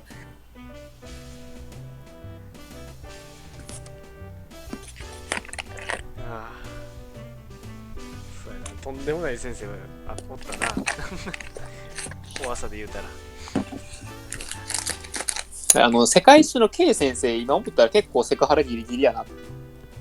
まあでもそうだけど、まああれは大丈夫やな。まあけど別に不快ではないからみんなあんま気にしてないっていうか、そんなに女子も言うてそのなんかめっちゃ気持ち悪いっていうか、そういうあれじゃないからなってへん。まあ、許される許されない人はおるから。ああそうやな、確かにそうな、人が不快になるようなことは言っちゃいけんけど、そこまでエスカレーの人やろ。そう誰キャンプの朝起きるときは起床って言ってそう6時か6時ぐらいか起こされんねんな6時半か。いや今でも使ってるもん、起床そう、みんなの飯詰まってるね部屋の前をこう歩きながら起床ってどんな起こし方やねん昭和かって起きろとかなら分かるけど起床って天候もあったもんな。名詞やな、起床天候あったな。総員4名、事故なし、現在4名、番号1234。何だっけ、その他異常ありません。えぐかった、マジで。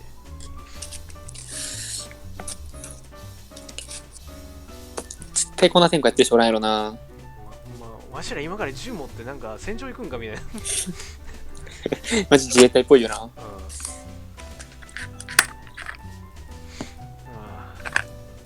あれほんま意味ないよな、絶対。意味ない。それする意味や、ほんまに。わからん。普通に先生にもともとここ5人目グループなんですけど今4人しかいないんですって言ったら絶対伝わるもんな。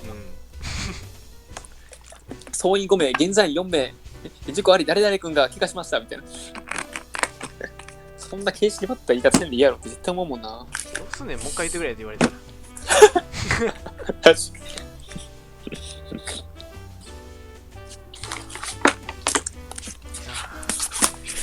プ何係やった？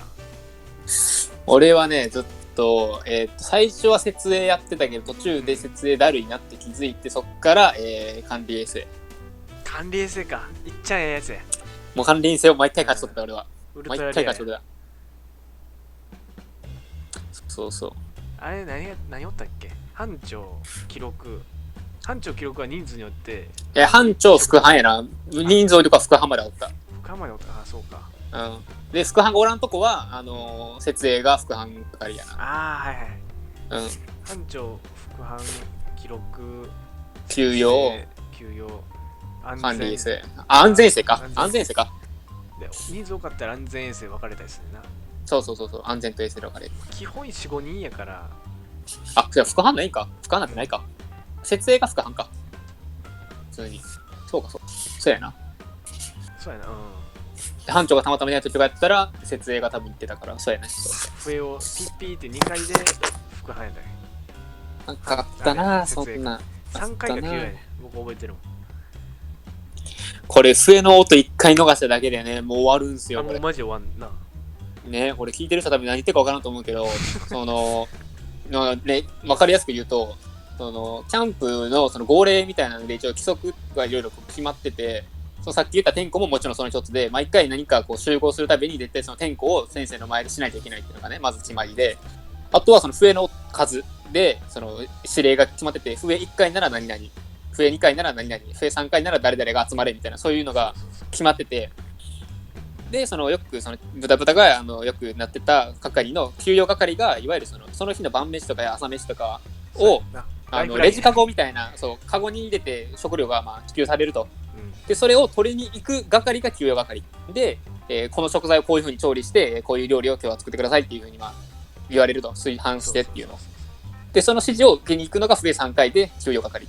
回ってた。あれのがじゃもう、ほぼ飯なしレベル。飯なしレベル。そう。いやもうあれも連携よな。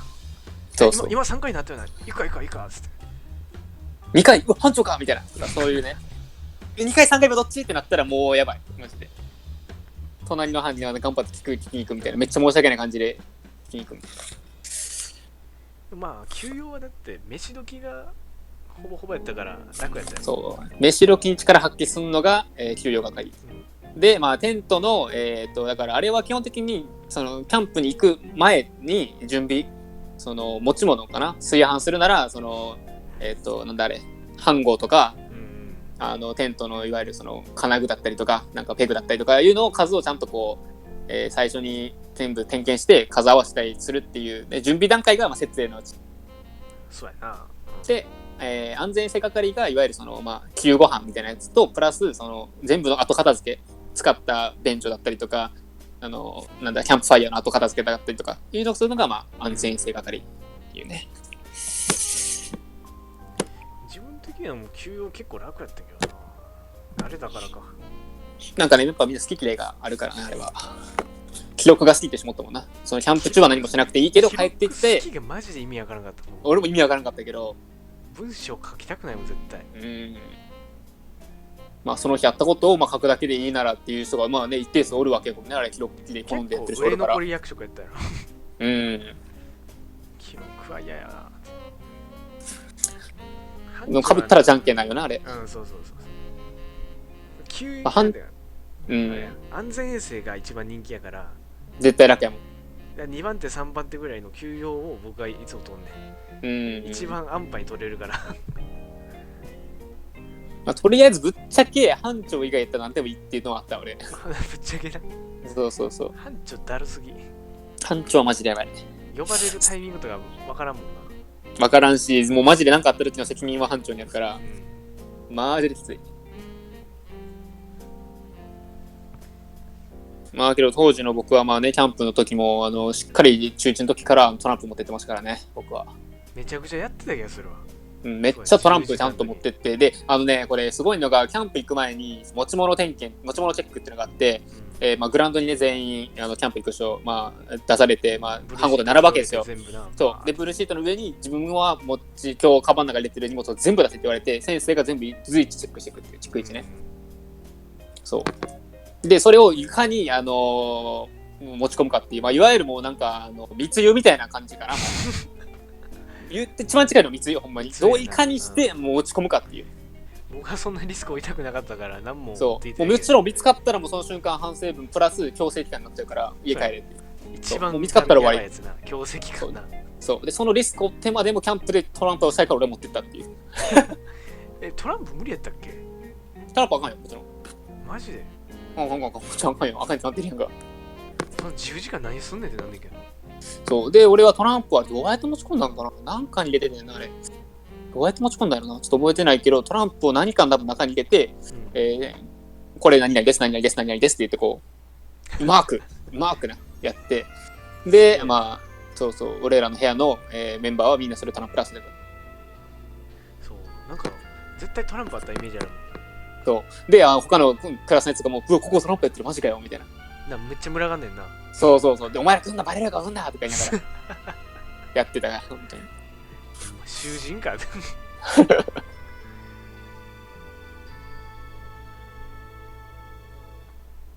そんな感じやったな。大富豪めちゃくちゃやってたな。懐かしいわ、ほんまに懐かしいわ。あ、そうで、これ多分聞いたし、一番びっくりするんだけど、キャンプ中ね、お風呂なしだもんね、俺。あ、3日間ぐらいな。そう。入られんね。これ絶対考えられへんと思うな、普通の学校な。女の子もやからな、かわいそう。そう、男女共学ですよ、もちろん。共学でもちろんね。で、風呂がないと。シャワーすらないもん。だから必死にみんな蛇口はもちろんあるから、その水道のところで頭洗うやつはこう水で洗ってるみたいな。やばかったな。で、途中で誰かがシャンプーのちっちゃいボトルみたいなやつをその密輸してるやつがおったら、うわ、お前シャンプー持ってるみたいな、ちょっとだけちょうだいみたいな感じでこうもらって、俺よく洗ってたわ。僕もらったわ。うわ、シーブリーズのシャンプーや、うわ、マジでめっちゃ頭スースーするみたいな。そう。一瞬英雄として崇められるから、ね。そう。救世主現れる。なんか普段あんまりそんななんかめちゃくちゃ喋るような友達でもないけど、そういう時だけはもう。ごめん、ちょっともらっていい？そう。いいよ。まあめっちゃいいやつやな、こいつってなんでな、その時。そう。一気にカバーが上がるから。そう。今まですごい行事やったかもしれんな。すごいあれは。だって言ったら学校内のカースト制度一瞬で変えれるってこと。そうやな。やりようによっちゃ。面白いな。すごいな。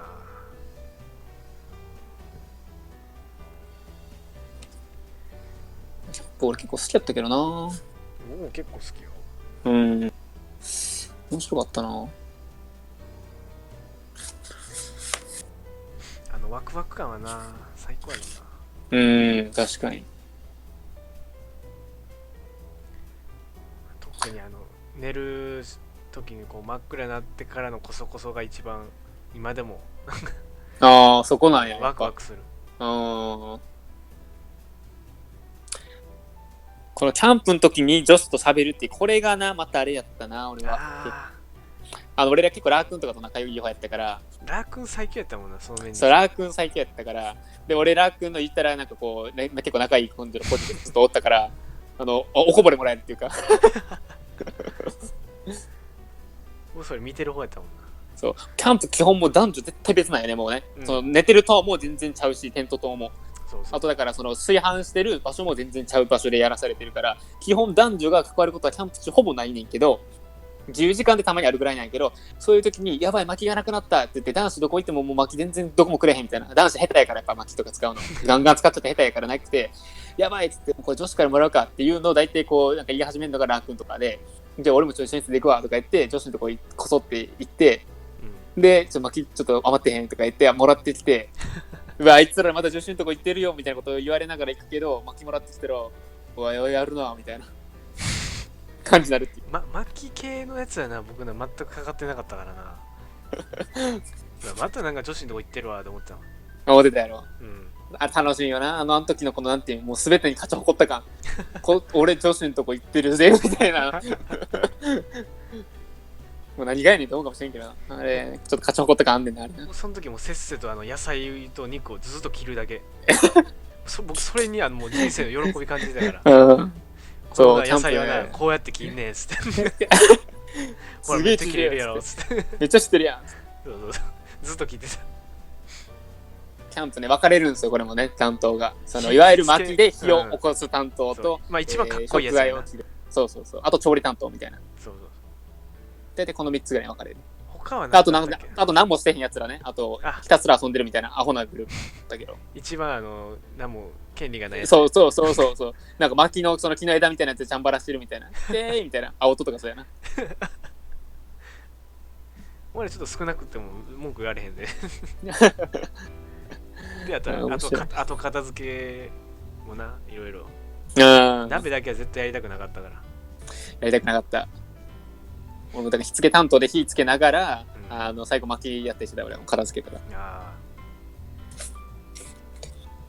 火暑いし汗かくし、すすで汚れるし、ちょっとな。ちょっとしんどい。結構しんどい。見てるだけでももう目から涙ボロボロなの。そう、涙ボロボロ出るんやあれな。めっちゃきつかったな。帰るときもジャージがな、すごい、すすの匂いすんね。そう、する。もう電車乗ってて申し訳ないもん。キャンプもあれだから、ね、長いよね。1泊2日とかじゃないんですよ、これ。3泊4日とかするから、でずっと同じジャージ着なあかんからね、これ臭くなるからきついし。で、途中で、ね、キャンプみんな慣れ始めて、中学3年とか高校1年ぐらいになってきたらみんなギャズビーとかね、普通に持ち込めるようになって、もうほぼ必須級のアイテムやったね、もうね。体拭くやつ。どの話も面白いな。ありがとう。月日からな、うちの学校は。キャンプか。でもそのおかげで今キャンプ楽しいもんな、逆に。あんだけキャンプ嫌やってみんな言ってたのに当時、今キャンプしたいって言うやつ。でもまあ火はつけられんけどな。まあ。火付けスキルはないから。いまだに知識はないもんな。なんかあれやな、ロールプレイングっていうかなんかそういうゲームっぽいな。いやでも当時のマッチでさ、薪につけるよりか今全然マシやなって普通にキャンプするって言ったらだって着火剤にさもう着火までつけるだけで済むやんか。もうイージーモードやね。そうもう何もせんでいいやん。ピースフル。だって薪の組み方とか全部やらないとちゃんと燃えへんからみたいな。マジでつかへんしな。その辺の落ち葉でつきそうなやつをちゃんとこう集めてくるとこかな始めたりとか。もうスキルレベル3レベル4レベルやもんな。もう大きな薪に火移った時の安心感。あ、来たこれ。安泰や。火ついたよって。よし、そろそろ作るかって。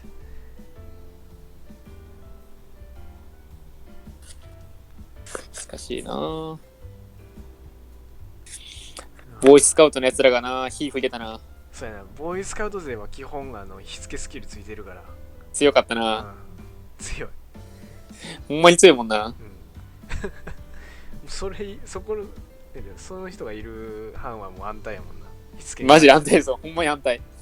うちこいつおるからっつっていいよなみたいな。うち誰もおらんからっつって。そう。大体キャンプの時のラー君の頼りがいのすごいあれやばくなかった。なんかもうとっちゃんみたいな。とっつぁんみたいな。そう。父さんキスだったなもうな。火付けスキルめちゃ高い人はラー君丸もまあ毎回やらされるかな。ボーイスカウト。丸あとあつきちゃん。あつきちゃんやってた。ドイ君も火付けスキルやったんじゃん。どうなん？ドイ君いつもやってたんかな。やってたんじゃん。覚えてない。やってたんかな。火付け役やろ。どっちかって言ったら。でも火付けにおった気がするな。確かに。食材側ではなかった気がする。そう。や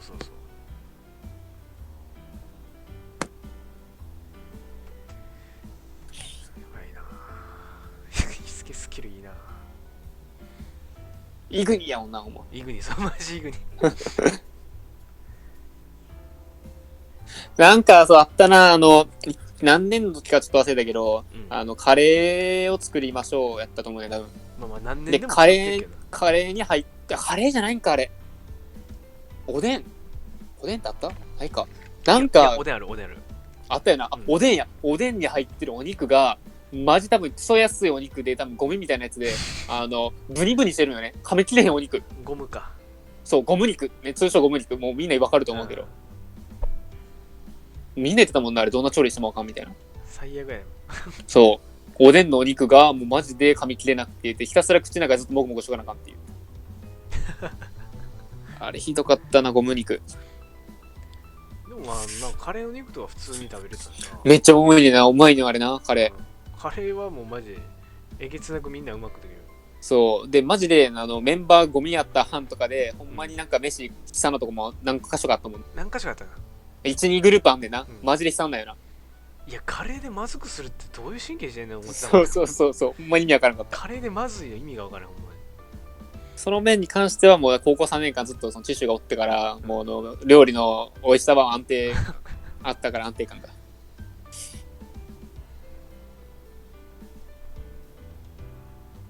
難しいな。飯で全部うまかった記憶あるもんな。うん、そう。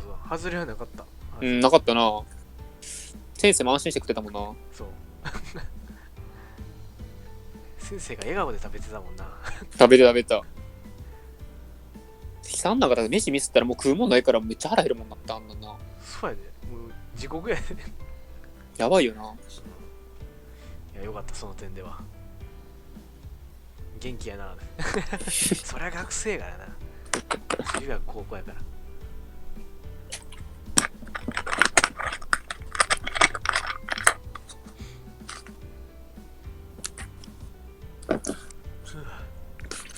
今思ったらやっぱジャージ買いぐらいあってもよかったよな、絶対。2着ぐらいでよかったよな、絶対。1着きつすぎ。1着おかしいよな。中の体操着は変えれるけど、みたいな。水没した瞬間アウトやん。終わるよな。それは終わるけど。ジャージがダサいからな。キャンプの時って、なんかホラー系ってあったっけ？いや、ホラーはないんちゃう？一つだけなんかアンヤコーロみたいな感じのなんかとこ行くみたいになったけどな。アンヤコーロ？なんかアンヤコーロっていうか全員で暗い参道を歩くみたいな。キャンプでそうなった？あった。肝試しで。肝試しなんてあった？キャンプで。あって1回だけあってん、これ。多分これどういくんか俺わかるわ。それ、なんていうの、その全員参加じゃないじゃなくてってことやろ？全員参加。全員参加？何それ？全員参加で。大生それどこのキャンプそれ？どこやったっけな。組分かれて、なんかこう、半で歩いていくね。何それ？夜中に？あった、絶対あった。何それ？俺知らん、覚えてないわ、それは。普通に楽しかった。そんなあったっけ？全然覚えてねえわ。とりあえずキャンプファイヤーの出しも毎年ゴミっていうのしか覚えてない。それとキャンプファイヤーが実施されることが少ないって。まず少なかったな。絶対えげつな雨男が女おって。おったな。最悪やね。建物の中とかな。多かったな。マジで俺らの年やばいよ、多分な。キャンプファイヤー半分くらいしかやってへんやつやん。そう。多分な。いや、マジ雨男女やばいわ。そういう子なんかGTO おるときは毎回晴れみたいになってたけど、確か。GTO はもう晴れ男や。そう、GTO いなくなってから雨方も増えたよな、多分な。そう。マジの晴れやからな、あの人な。その点だけやな。あの頭で晴れへん方がおかしいもんね、やっぱな。あれで雨やったらもう海坊主やで。海坊主。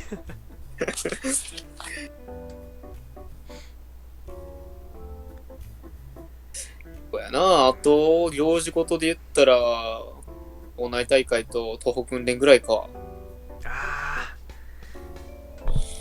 まあぐらいよな。あと学園祭っていうか、校中祭。そうか。あったわ。他あったっけ？学園祭な。体育祭ないしな。学園祭っていうか、そうか、校中祭もなんか、高校ぐらいになってからやっとあれじゃん。なんか、中3か。中3でやっと覚えてる、中3。できたよな。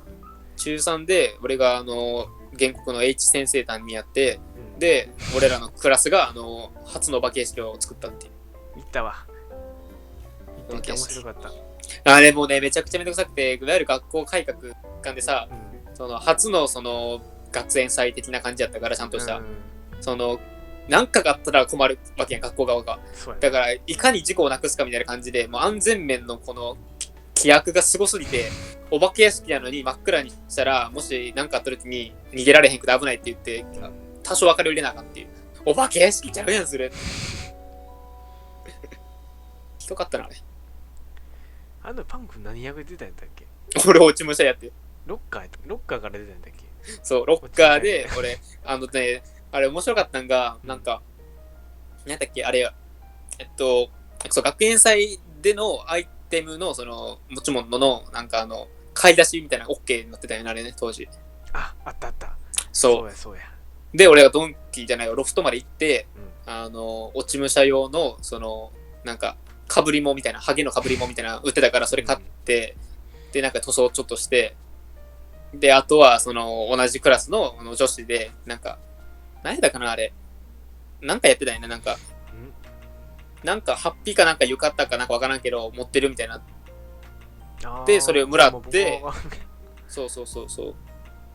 なんか、昔の武士が着てたパジャマみたいな、あんな感じの浴衣みたいなやつ。ちょっと、薄い感じの色の。それ着て、で、俺が趣味で持ってる刀を装着して、やってたね。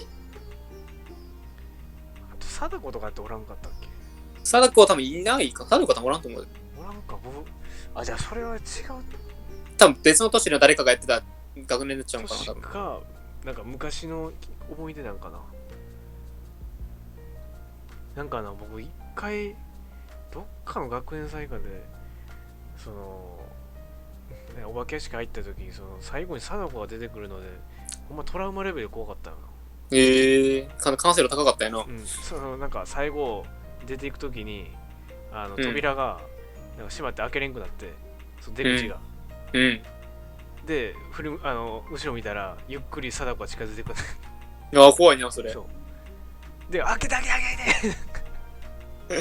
めっちゃ怖かった、あれは。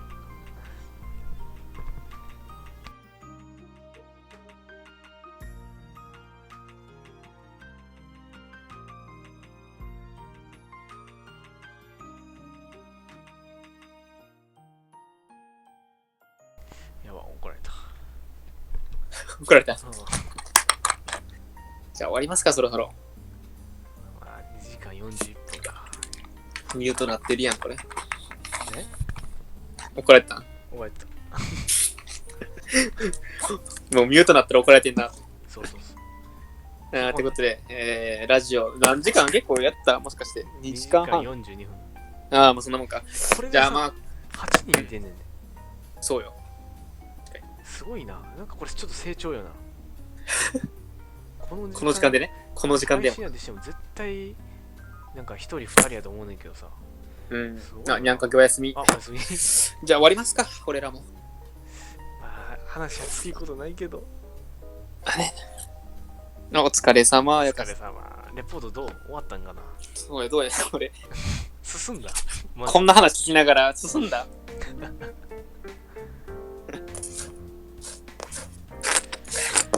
今何っていうか、8人中誰が見てんねやろ。まあでも俺らと、あと、ドイちゃんとボリー4人確定じゃない？アップで、で、あやかさんで5、で、にゃんちゅうで6。あと2人ぐらいじゃない多分。あれやん。僕ら1つやろ。チャンネル見てる。俺ごめん。俺別の自分のチャンネル見てるわ。パンゴンか。いやー、で明日7時に起きなあかんからな。お前そろそろ見よ。いやー、それ本当にちょっとね、パーソナルな。レポート引き続き。頑張って、徹夜やな、徹夜。応援してる。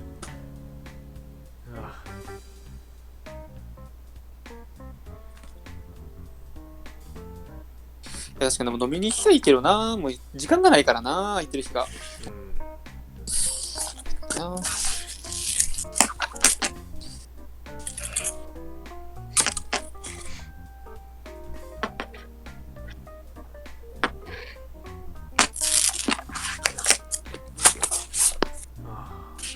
最近結構ちょびちょびコラボっぽい感じで、他の配信者の人もやってくれてる。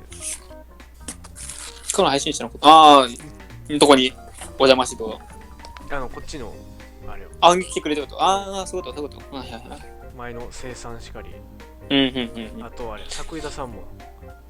そうなん。デドバイでなんか久しぶりにデドバイ配信すっかってやつで、2日前ぐらいの、3日前ぐらいかな。それでなんか桜田さんが来てくれて、あ、ほんまや、こんなんやってたんや。俺これ知らんかったわ。そうやな。そうで参加ちょっとしていいですかみたいな感じで。うん。あ、で、一緒にサバイバーで。そうそうそうめっちゃ面白かったよ。そうそう、最後のなんかもう結構負けてて、うん。で最後ちょっと脱出したいなって言ってて、うん。でその最後のマッチで、僕はもうほぼ初手釣りで死んでんけど、ほうほうほう。鍵持ってて、うん。鍵ね。鍵持ってたのに殺されたみたいな。ほぼキャンプで殺されて。うんうんうん。でもあれや、その鍵を最初持っててんけど、うん。宝箱でなんか緑工具箱と交換してて、最終的にあれや、鍵は開けてる宝箱の中に入ってて、でもう僕も死んで、もうみんな死んでいって、最後もう桜田さん一人やったっけな。うん。でもうハッチ巻いて、なんてやろう、ハッチ逃げれんかったらもう絶望的っていう状況でハッチ閉められて、うん。もうこれもうキラーからしたらもう勝ち確やなみたいな。そこで、いやちょっと待ってよ、宝箱に僕の鍵入ってるはずだっつってそれで鍵拾ってなんとか逃げれたっていう。ああ、なるほどね。それがこの放送のやつなんや。そう、最後のめっちゃ盛り上がったこれあれやん、最後の方だけ視聴率伸びるやつやん、これ。最後、一番最後にマイケル僕一人やったやつやから、それのちょっと前や。ああ、ちょっと前かね。そこを切り抜いてちょっと作りたいレベルやなって思ったけど。ああ、いいじゃん。でもあれやねんな、録画してへんから。こっちから。ダウンロード。まあもうパソコンで、か。まあまあ、編集するなら全然いけるけどな。チャオチャオ。ああ、シンクさん、このタイミングで来るとは。おお、もう締めの挨拶入りそうになってたけど。入りそうになってた。2時半までよう来てますね。い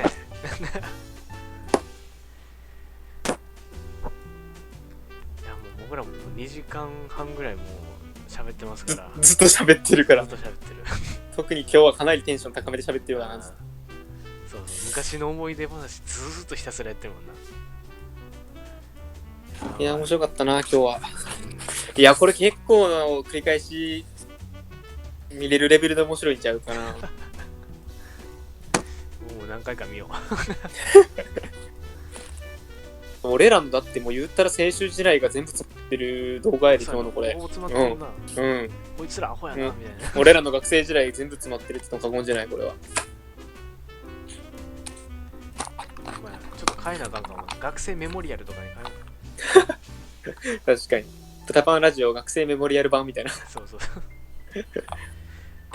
まあな、話し出してまだまだいっぱいあるけどな、確かに。そうなんよ。細かいとこ掘り出せばいっぱいあるで。これでまだずっと8人見てんねんな。あ、そうなんや。3時まで喋ろうか。3時で切るか ?3 時で切るか。あと20分ぐらいちょっと話していきますか、じゃあ。バッチリ高評価。ざっす。ありがとうございます。あざまる。もう高評価されただけでもうほんまにアスク飯うまいから。9よ。高評9からのチャンネル登録者1減ってるからね、これ。最高やな。今見た。1人減ってんのかいって。問題児すぎやん、こいつら。もう無理って。こいつらやばすぎ。無理。こいつらやばすぎって。学生とかもう何年前。それをな、久々に思い出すっていうのがすごい楽しい。あんなことあったな。いや、まあそれで言うとね、まあ学生時代のやつもちょっとまあね、3時まで話していきたいんです。言っちゃいますか。まああるっちゃあるよ、そら、いろいろ。そらね、ありますよ。あるよ。なんだっけ。お寿司ロシアンルーレットで歯とか、ピザ食べ放題で吐くとか、いろいろあるよ、そら。いろいろあるよ。まだまだあるよ。まだまだあるけど。ピザ食べ放題懐かしい。これじゃあ、せっかく言ったし、これの話するか、じゃあ。僕のね、実家での合宿が、あって、結構定番っていうか、もう2、3回やっててね。で、何回も行ってたんだ。ね、来てる。2回は、3回ぐらい来てるかもしれんな、普通にな。前のバーベキューも入れたら多分3、4回来てるもん。で、あれな、2回目の合宿かな、俺んちの旅の時に、近くのちょっと歩いて10分ぐらいのところに、まあ、結構ホームセンターとか、まあ、スーパーだったりとか、まあいろいろその結構、そう込みもあって、全部あるとこがあってね。そこのところの、まあ、イタリアンのファミレスみたいなのがあって、でそこがね、ピザのね、食べ放題をやってて、ピザ食べ放題プラス、まあ、そこに行くまでにメイン料理と、サラダかな、前菜みたいなやつを食べて、あんねんね。食べてからピザ食べ放題スタートですって言われて、で、そのピザって言っても1枚丸ごとくるんじゃなくて、やつ切りぐらいかな。やつ切りぐらいのサイズ。サイズで1枚ずつ注文できるっていう。で、まあ、店員さんが、まあ、適宜こう、なんか時間で来るかちょっとわからんけど、来てくれて、で、これピザ焼けたんですけど、入れますかって言われて、いる人は手挙げてもらう。まあ、そんな感じのシステムで、もういらなかったらその札をこう判定させてくださいみたいな。ああ、そんなシステムやったな。緑色の方のなんか置物の方やったらまだ食べますで、赤色の方やったらもういらないですっていうストップの印で、だから緑やったら常に来るんよね、もうずっとね、止まらず。で、メインも結構重くて、いわゆるそのなんかグリルのチキンみたいなやつもあれば、パスタみたいなやつもあったりとか、いろいろ種類あって、一発ちょっと重いのいったかな。あの時からだって策略とかあったもんな。あった。自分の食べたいもんじゃないね。いかに軽いもん食べるかね。で、これだから、グラッチェ僕らの合宿は常に、グラッチェ僕らのやば。合ってた。シンクさん正解です。俺、名前忘れてたもん、俺。そうか、グラッチ、グラッチ。シンクさんやば。で、もう常に合宿ってもう僕ら戦いで、ただのお泊まり会じゃないから、合宿やからもうサッカーにするにしても、負けたチームはおごりだったりとか、何かのペナルティーがあるから。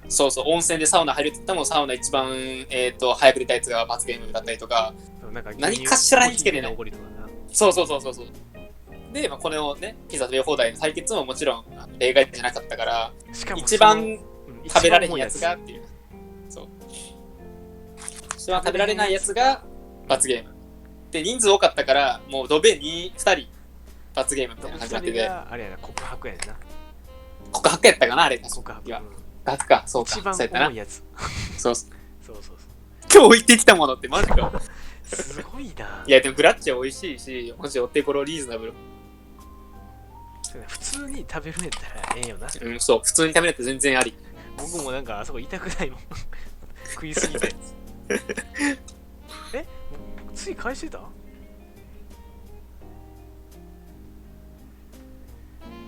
いいね。何がいいねや、僕、もう、あれなんですよ。ほぼ見ずに、手まであるんで。何グラッチのツイートしてていいねしてたの自主が。ってこと？一瞬なんか、映ってたっけな、ピザっぽいの。ちょっとそれ見たいな、後で見よう。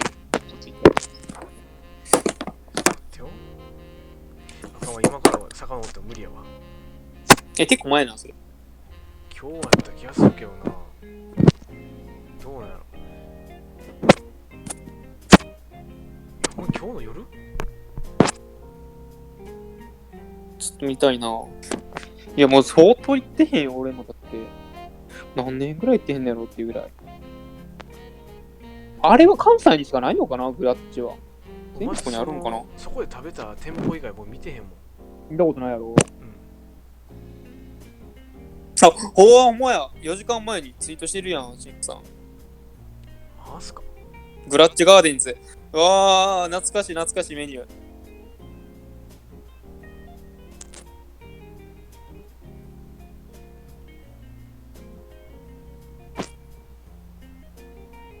懐かしい。ほんまや。ほんまや、ピザの写真も載せてるやん。懐かしいな。いいねしてるのは。あれこれはいいねしない。でね、で、このね、グラッチェでピザ食べ放題してて、で、そのやつ切り、だからメインはもちろんもうみんなこなした上で、ピザのそのやつ切りの枚数を何枚食えるかっていう勝負。そうやね。だからみんな一番軽いメインをとりあえずして、なんとかそのピザを食べる方に、揚力、あれをさせたいと、お腹の。で、あれ多分一番トップが何枚やったんかな？ 28 とかやったんかな多分。確か。オーくんが多分28枚かなあれね。多分。だから、やつ切り換算したら3枚プラス 4つ分。やばいよね。1人で3枚プラス4つ。バケモン食ってたもんな。にプラスメイン料理食ってるとかだから。お前は。そうそうそう。で、まあ僕がね、結構小食っていうか、結構割と僕線細い方っていうか、どっちかって言ったら。いや、でもさすがに止めにならんかなと思ってたら、思ったより食えなくて、でも16枚ぐらいかな、14とかもぐらいは結構もうきつくて、14でもぶっちゃけ普通に2枚分近く食ってんねんけど、普通に。それでもね。いや、もうきついよ、これ、と思って。なんかラウンドやねんな。そう。みんな食べて、次の一応、貯蓄ってのも出てて、お皿の上に3枚、2枚、3枚とか言って貯蓄しててもいいけど、ちゃんと口に全部入れて食べきれたら一応カウントされるっていう。お皿乗ってる状態では一応カウントはされない。ただ保留してるだけみたいな。そうそうそう。そうだ、時間かけたらそれ誰でも食べれるからってなって、途中で、じゃあ残りもう10分ねみたいな感じの時間制限設けられて、そうそう、その時点でトップの28枚ぐらいのやつは、もうかなりもう走ってたから、トップを。もうあいつは安泰やな、みたいな。で、残りも下の層だけで戦うことになるみたいな。で、皿の上にもうなんかテトリスの積みみたいな感じでそうそうそう。どんどんピザが乗っていくね。そうそう。で、もうみんなが20枚近く18枚とか言ってる時に僕はまだ14とか5ぐらいで、あと3枚差あるこれ。追いつくのに3枚食わなあかんみたいな。これ無理やと思って。けど、もうなんか、無理やって言ってもまだみんな必死に食べてるし、その人数がいて8人とか10人ぐらいおるから、1人その食ってなくてもぶっちゃけバレへんから、もうこれやったらもうみんなになんかもう俺全然食われへんけど食ってる風にして、もうみんなに苦しい思いさせたろう思って最悪めっちゃ苦しい風してたらみんな必死に止めないたくないって必死にみんな食べてて、そうやね。僕のテーブル誰やったっけな。僕とトイ君と俺が一番端っこ座っててな。そうそう。でその真逆の端っこに僕と僕ら座ってて、おってそうそう。でもドイ君とボリはもうほんまにもう絶対負けたくないっつってもうめっちゃもうほんまに頑張ってギリギリ食っててでも絶対追いつけへんわって途中で諦めて俺もう悠々と食べてるふりしてて、今食べたっつってそうもうそろそろ時間やなって今とりあえず途中経過みたいな、これあと5分ぐらいやけど途中経過みたいな、あと今名前みんなってなった時に、今18、19とかドイちゃんとか言ってて、で、あれパンはみたいになって、俺16みたいな。はぁみたいな。同じ枚数やと思ったからめっちゃ食べてたのにみたいになって。で、ほんまに限界まで入れてたから、ドイちゃんたちは。もう速攻それで気も悪くなってトイレ行って、みんなゲロ吐くっていう。もうマジ無理です。グラッチ大迷惑やな。かわいそすぎ。ひどすぎる。で、出た後のあれな、駐車場とかでもう大の字で、もうほんまに動かれへん。セイジとかそんなのなってなかった。セイジは常に皿の上に3枚貯蓄して、パンの耳だけ残して。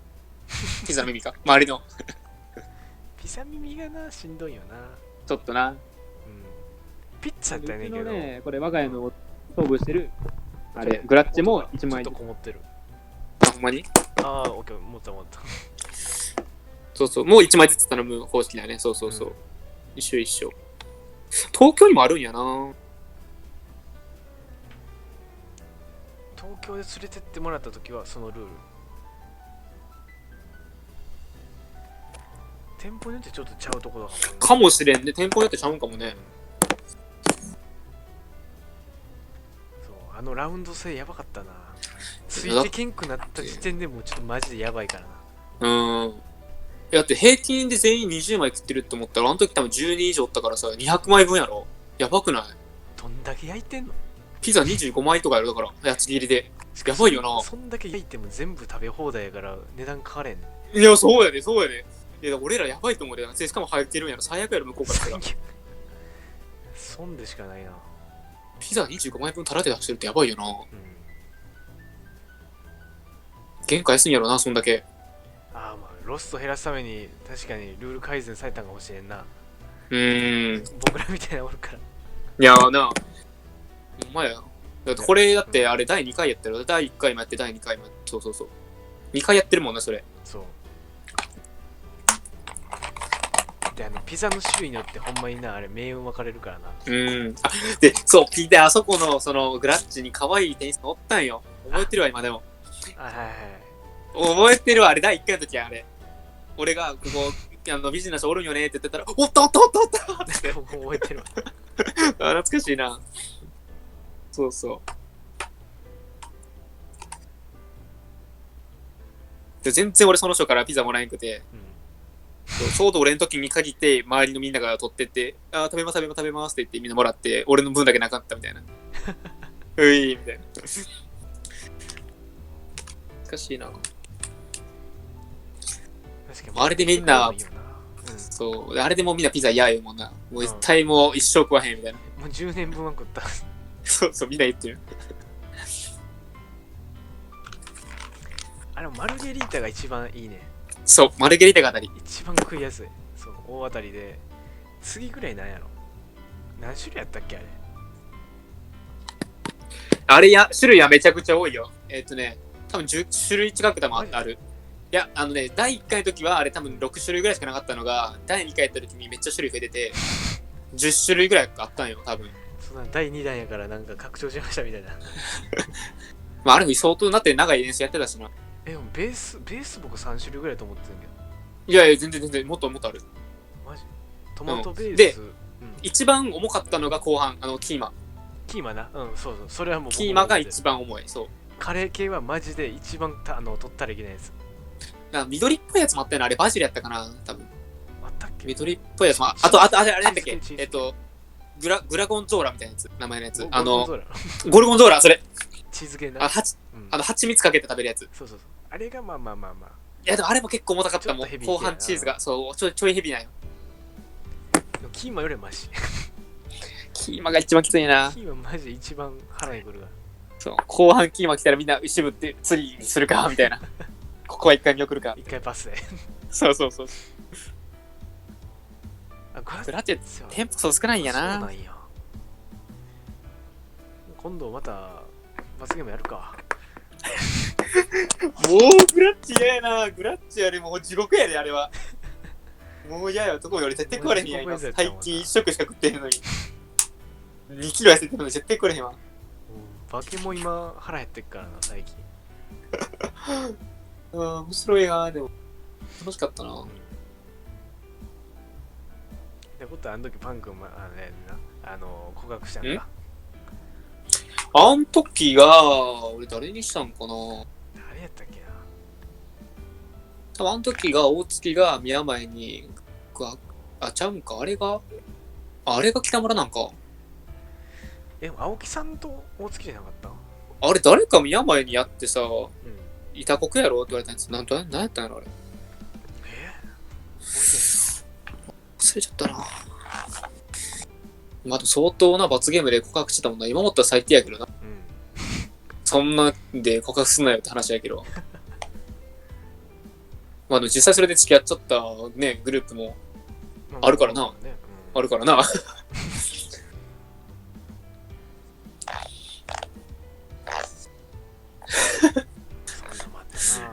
懐かしいな。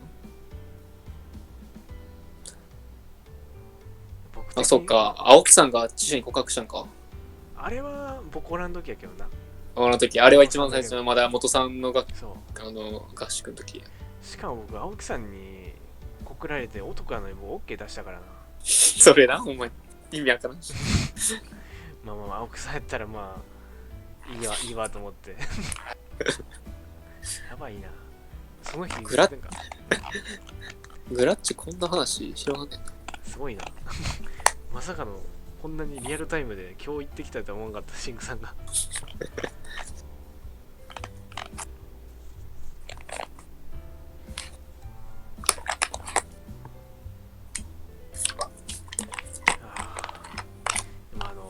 泊まりとかでさ、よく深夜に近くのコンビニに行って買い出しして家で食べるみたいな、あれめっちゃ好きやねんけど、ギルティー感。深夜に食う時点でまずギルティーやのに。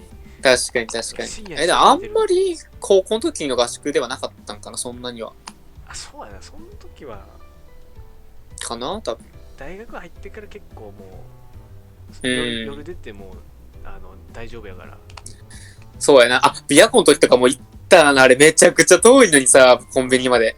スーパーか。歩いて行ったくない？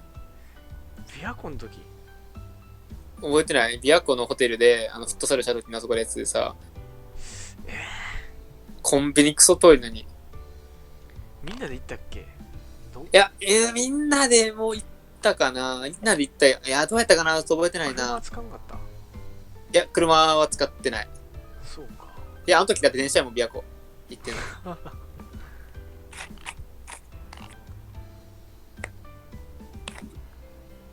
ビアコンの写真撮ったのは覚えてんねんけど。ビアコンのとこでな、ほんまの湖のとこでな、集合写真。ビアコン自体がな。あのホテル俺もあんまり印象残ってないやな。もうほんまにフットサルしか記憶と、そこしかないわ。ビアコンの写真と。あれじゃないよな。飯食ったとこも覚えてる？カラオケとか行った。カラオケなんか昼間になんかカラオケ組はカラオケ分かれて、そのホテルの中のカラオケで。そんなんあったっけ？あったあった。分かれてカラオケとかあった？あってん。ってことは俺多分カラオケ組じゃなかったんや。じゃないはず。じゃあ俺何組やったんやろ？分からへん。卓球系じゃない？全然分からへん。僕とタマと鉄管と、あと誰やったっけ？お母ちゃんは来てないもんな。他多分な、分かれたはずやね。うわ、覚えてねー。多分俺体育館の方行ってた。体育館で遊んでたわ。やろ？そっち組やろ。もう一個あれカラオケやったん？そう、カラオケやった。俺それしたら知らんかったじゃん。そう、もう僕カラオケ行ったくやったもん。そうなんや。俺体育館行ったくやったから知らんかったわ。体育館そこゴミやったよな、でも。多分それビアコやったはずやねんな。そう、それビアコや多分。誰か、食べるところがなんかスバルみたいな、スバルレストランみたいな。そう、11階のラフォーレビアコ思い出した。はい。ラフォーレビアコっていうホテルにね、探してくれそう泊まった時に、11階、確か覚えてる、11階の一番上のところが、お食事の夕食のレストラン会場やって、ちょっとな、リッチなんよね。普通にリッチで、テーブルクロスがもうなんていう白いテーブルクロスかかった長い机でさ、本当に。だから王族が座ってその長い机、本当に。で、ちゃんとウェイトレスさんがちゃんとついてて、そう、お冷やが普通のグラスとかじゃなくて、ちゃんとワイングラスにお冷やが入ってくる感じの。申し訳ないよな、僕らは行って。そう。しかもあれ、あの時高校生じゃない。あれさ、まだお風呂入る前じゃなかった、サッカー、フットサル。高3のあれ卒業や、多分あれ。そうか。そう、あれほら、ユニバの後やから。そうやんな。そう、ユニバの後ビアコやから、そう。なんか覚えてへんわ。そうなんや。高3なんや、あれ。高校生の分際でよ。フットサルした後じゃなかった？なんかすげえ汚いイメージやったん。いや、フットサルと、かな多分そうかもしれん。普通にジャージとかやったもん。そう、汚いので行って。そんなとこにそう、ジャージで行って、で、飲み物どうするみたいになって、いや、なんかやっぱり、ワンドリンクは頼まんとちょっと申し訳ないなと思って、チュシタもジンジャーエールかなんか頼んでて、そう、で、俺もなんか頼んでたけど、まあ、中には、水みたいな、水みたいな。青木さん界隈は絶対水やん。そう。なんで頼まなあかんねんみたいな言い始めて。マジでやめてってなったあれ。で、丸は、そういう、結構カチャンとしたとこレストランみたいなやつに、行ったことがなかったから、あんまり慣れてなかった、離れしてなかったから、もうガチガチに緊張してて、なんか、あの時ね、なんだっけ、赤ワインの牛肉、ほほ肉の、なんか、煮込みみたいなのが出てて、丸が、何この肉みたいな、こんな食べていいみたいな。そう、やめてってなった。恥ずかしいやつ。恥ずかしいからやめてやつ。食べた後にあれ食レポめっちゃやってた。クソみたいな食レポ。そう、食レポ動画撮って。あれはクソが聞きたな、思われとったやろな、今思ったら。でこいつに接客せなあかんねん。いや、絶対思ってたと思うで。ウェイトラスの近くおってずっと立ってたけど、絶対思ってたと思うわ。普通にいいホテルやったね、あれは。高かったし。普通に結構高かった。クータロさん、間に合ったって。こんばんは。クータロさん来た。よかったね。もうほんまにあと1分前やる、これ。3時に終わるつもりやったから。そう。なんなら2時40分ぐらいにちょっともうやめるかって。そう、言ってて、シンクさん来て3時までするかで今やから。ごいな。いやー懐かしいな。確かに。今日のまあテーマというかなんか話してる内容はもうずっと昔の話です。メモリアルです。学生メモリアル。で今はちょうどねなんやろ、そのサッカー部やった、まあ、10人ぐらいのメンツでいつもお泊まりで合宿みたいな、合宿っていうかまあまあお泊まりするっていう話で盛り上がってね、うん。ギリギリスライディング。そうか、他まあ丸のおじいちゃんの家よかったな。あれももうなんかあれベスト3に入るもんな絶対。あれね。そうそうそう。まああれも定番よね。多分2回か3回ぐらいで2回ぐらいやってるな絶対。違う丸のおじいちゃんち宮崎。ああそっちか。はいはい。丸んちも楽しいけど。おじいちゃんちな。あれはマジでもういろいろ。あれだって合宿史上初の飛行機移動やからねあれ。そうやで。そう。飛行機すごかったな。飛行機も全部予約しましたよ僕一人で10人分ぐらい。感謝してほしいなこれに関してはマジで。えげつなしょやな。多分絶対俺今後飛行機10人分予約することないと思う俺、一生で。絶対ないと思う。聞けてないとこはアーカイブで癒されます。ありがとうございます。です。ね、ほんまにこいつらほんまアホやなみたいなようなことしか言ってないけど。前半マジでそんな内容。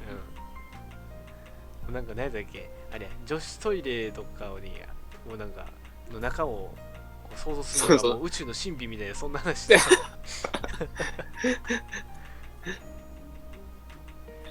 いやー懐かしいなー。宮崎のね、初めて流しそうめん竹から。そう俺もそう。ほんまに人生初やったあれ。ほんまにいい経験したよな。もうだってあれおじいちゃんちのほんまにすぐそこの裏のとこに生えてる木をまずナタで切って切り落として、それの竹をまず半分に割ってで中の節を取って、そうでそうめんが引っかからへんようにして水流してでその足場のあれも組んで、そうちゃんと組んでなやってたもん。そうほんまに今でもあれは良かったな。あれいい思い出やなほんまに。お酒飲みながらそうめんとかいろいろ食って。そうよお前。そうでキノピーあれやなんかビール 1,2 杯でもうなんか吐いて酔って入っちゃったな。マジで弱かった。2人のラジオ配信好きなんでまた笑わせてもらいます。いや言っとくけど今回はマジでチキンやで。めちゃくちゃ笑える。だっていっちゃん笑ったもんエッチはせえって言っても彩香さんが。そうくだりで。そう他何したっけ。いっちゃん笑ったエッチはせえおもろいな。いやこれやっぱウケるんやな誰。いい感じのまあ深夜テンションやったしな。確かにな。まあシンプルやしなエッチはせえって。そういやおもろいわ。あとあれや川行ったな。川行った。川遊び俺初めてかなあれ人生で。したことなかったわ。海はあったけど。本当の上流のね冷たい感じで飛び込みができる川で。高所恐怖症やのにあれマジで飛び込みさせられたからな。でも行ったやろあれ確か1回は。いっちゃん高いとこ行ったよ。いやんなそうやな。そう低いとこはなんか慣れてきててんけど。いや低いとこでも言うてあれ3メートルぐらいはある。普通に怖かったよな。そう自分の身長とか合わせたら4メートル近くなるんちゃうだからね多分。でみんなどんどん飛び降りでいって。そうね順番に。もうやれみたいな。でそこのプラス 1.5 メートルぐらい高いとこがあんねんさらに。そうでちょっとその端の方やからジャンプするのに結構飛距離がいるみたいな。深さがないとあかんからやっぱ下に川の。で僕あれなんかあれ高い方はもうなんかやりたい人だけ行ったら。そう希望者だけで怪我せんとってなみたいな感じでもなんかあれいかんかったらなんかこういかんちょっとなんか位置ないやつらにと一緒にされるの嫌やから僕行って。あれね何人か言ってなかったけどマジでなんかチキンやってめっちゃ言われとったから。マジでチキンしか言ってないいかんやつらから。そうもうそんななりたくなかったから行ったよ。クソそしたらジャンプの飛距離チュシュちょっと危なかった。普通に壁にケツすりそうになってた。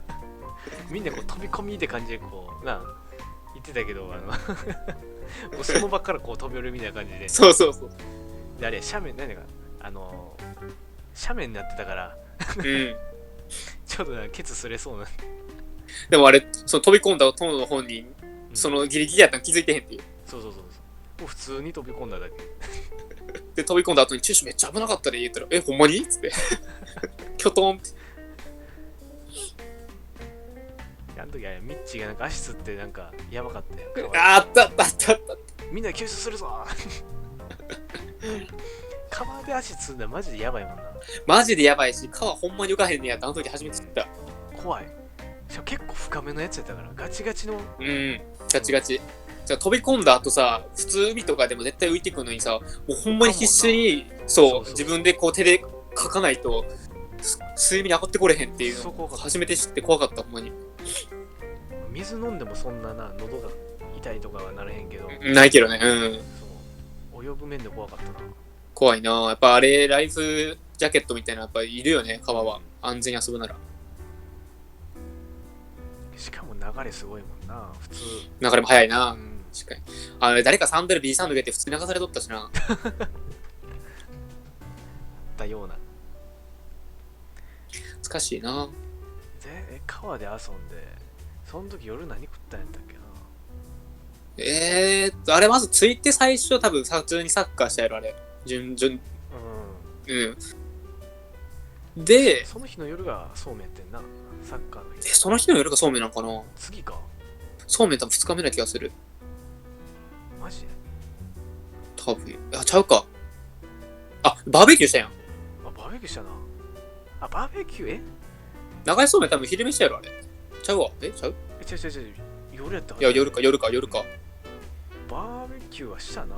バーベキューしながら流しそうめんもしてたんか。ダブルか。多分そう。バーベキューもね、多分みんな考えてるのと全然違くて、いわゆるバーベキュー普通やったらみんなバーベキューコンロとかね、キャンプ用品で使うと思うねんけど、そうじゃなくて、近くの、市民会館みたいなとこかな、多分。市役所みたいなとこかな、ちょっとちっちゃめのところの、が運営してる、なんか小屋みたいなところに、ドラム缶の半分に切ったやつみたいなのがね、置いてあって。おじいちゃんの車でそう。おじいちゃんの軽トラを、その友達が運転したけどエンストばっか起こしてミッションやったんやけどな、あれ。そう。ガクンなってな。後ろの荷台で僕ら乗ってたけど、もう何してんはよ、ちゃんと行けよみたいな。そう、軽トラのね、荷台の後ろに乗って、走れるっていうのもやっぱ田舎ならではやな。そう。行動でやったらやっぱ捕まっちゃうから。ちょっとロマンやな。そう。で、風感じながら、そこのね、小屋まで行って、で、そこにある、そのバーベキューセットでね、ドラム缶の半分の切ったやつみたいな、取ってって、中に炭詰めて、で、そう、火焚いてってやったんかな、あれ。川遊びって聞いたらお腹空いてきた。これからバーベキューの話するからもっとお腹減るやつや。川遊びで聞いたらお腹すくんか。ヤマメとかいるような、そんな渓流とかではないよ。全然そんなんじゃないけど。どっちかってちょっと茶色っぽい感じよな。茶色なんかな。綺麗やけど、水自体は綺麗やけど、なんかそこは茶色っぽいみたいな感じじゃない。苔っていうか。苔がそうみたいな感じ。けど全然飲めるよなっていう感じ。もう飲んだらあかんけど、飲んだらあかんけど、まあ。みたいな感じよ。2日間泊まって、で、あれか、3日目が、宮崎の海岸の方行ったんか。そうかな。あれ3泊4日？3泊4日か。そうか。2泊おじいちゃん家で、3泊目がホテルか。アンナのホテルか、あれ。ANA のね。リゾートホテル泊まって。宮崎の。なんかいろいろ罰ゲームとかやったな、お酒。そう、お酒持ち込んで、あの時黒ひげを持ってってたから黒ひげやったりとか。あの時あれや。あの時やったっけ？人狼がかなりやった。人狼やった人狼めちゃくちゃやってて、あの時。マジで？俺記憶ないわ。人狼はでもあれかな、多分。全員ではなかったか。土井くん絶対やってるもんな。土井くん大好きやから。多分一部の人人狼もやってた気がするな、あれ。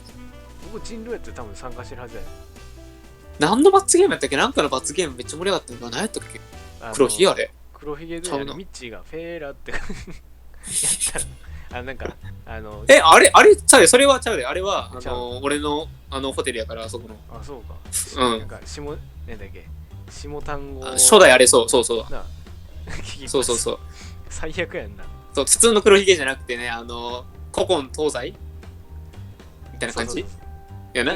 黒ひげで、そうそう、ワードを決めて、エッチなワードみたいなやつで。動画もう一回見たいな。お風呂が全部多分入ってんねん。一発目で引き合うもんな。川辺でそっかバーベキューっていうあれか、これ。確かに。そっかそっか。めっちゃ想像できる。そう、別にね、川遊びとバーベキュー自体はね、別ない。でもなんか田舎の家の前での家で、家の庭っていうか。平屋でね、平屋で本当に横に広いっていうか、で、なんかなんだっけ、あれなんていうの、サザエさん家にあるような縁側か。縁側あったな。そうそうそう。とかあってって感じで。いろいろ納屋とか。そうそうそう。で、家の前の広いスペースでバーベキューやってたって感じやね、あれは。肉もね、宮崎牛ってね。宮崎牛最高。めちゃくちゃうまかったよな。いや、あれ相当食ったな、マジでな。酒の量も結構多かったしな、めちゃくちゃ買ってたしな。で夜もなんか継ぎ足しで買いに行ってた気がする。買いに行ってたな。で、夜花火して。で、マグナムがめっちゃ悪かったよな。なんだっけ、ロケット花火やね、いわゆる。ロケットやな、そうやね、ロケット花火。そうそう、ロケット花火で普通は設置して、ポンポンポンって出ていくような10連型の、花火やったんやけど、ロケット花火。それを、手で持って、そっから発射するってのやってて、マグナムや、マグナムや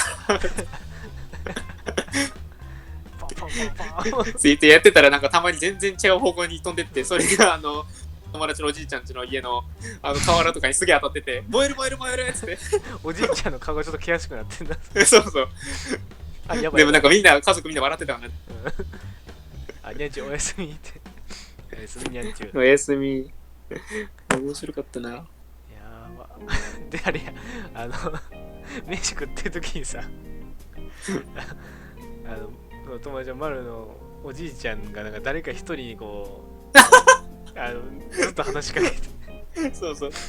ずっとなんかバレーショとメイクインの話とかなんか自分の育ててるなんか農産物の話ばっかりして、政治が多分ターゲットになって、そうそう、あとなんかめっちゃ古い話もそうだ、なんかこの辺のその当時の歴史やな。そう、歴史の話しかしだして、僕らみんなめんどくさいからああって言って話聞いてるふりしながらどんどん横にずれてって気づいたらフェードアウトしてるみたいな。気づいたら政治だけがもうずっと1対1で対マンで1対1の話な。そうそうそう、聞いてて全然ご飯食べれんかった言ってた。また一緒の話してんのって言ったら丸がおいっつっておじいちゃんやぞおじいちゃんバカにすんなってめっちゃおもろかったな。それおもろかったな。田舎ってほんまに時間過ぎるのがこうなんかのんびりゆっくりやったな。すごかったな。本物の汗道って見た気がするもんな、あれは。そうやな。あんな普通じゃ見えへんもんな。いや、ほんとなんか家の横がね、もう田んぼ広がってて、田んぼと田んぼの間の道を通って自分家に着くみたいな。そんな感じの場所でね。なんかこう離れてるような。そうそうそうそう。かなり山側やから田舎の方なんやろうけどね、多分ね、宮崎の中でも。だって市内から1時間半とか車でかかってたから、確か。そうそう。いや、海も良かったね、青島。俺、青島一番俺まだに記憶残ってるもん。やっぱり。砂浜がえげつなく暑かった。もうその記憶ないかもしれない。マジで誰か埋まってなかったっけ、あれ。あれ、マッチョか。丸か、あれ。丸かな。あ、そうか。丸やな。あの時泳いだっけ？泳いだよ。がっつり泳いで、だから浮き輪でプカプカやった。お前。そうそうそう。だからあそこの青島以上に波さ、強いとこ俺、見たことないんやけど、まだ。あんな定期的にずっと波くんの。マジで？俺すごいなと思った。福井県で行った時、すごいなんか荒かったけどな。それなんか、あれか、日本海側の荒さって感じがだから。まあその日がちょっと荒いからやめとこうってなったけど、僕はなんか嫌な予感してたから。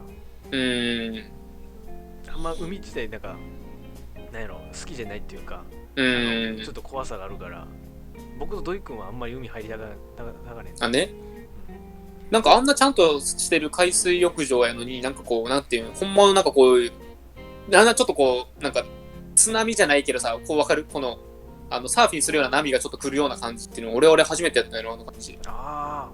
そうそうそう。波来たぞ、波来たぞ。そう。ぐわーみたいな。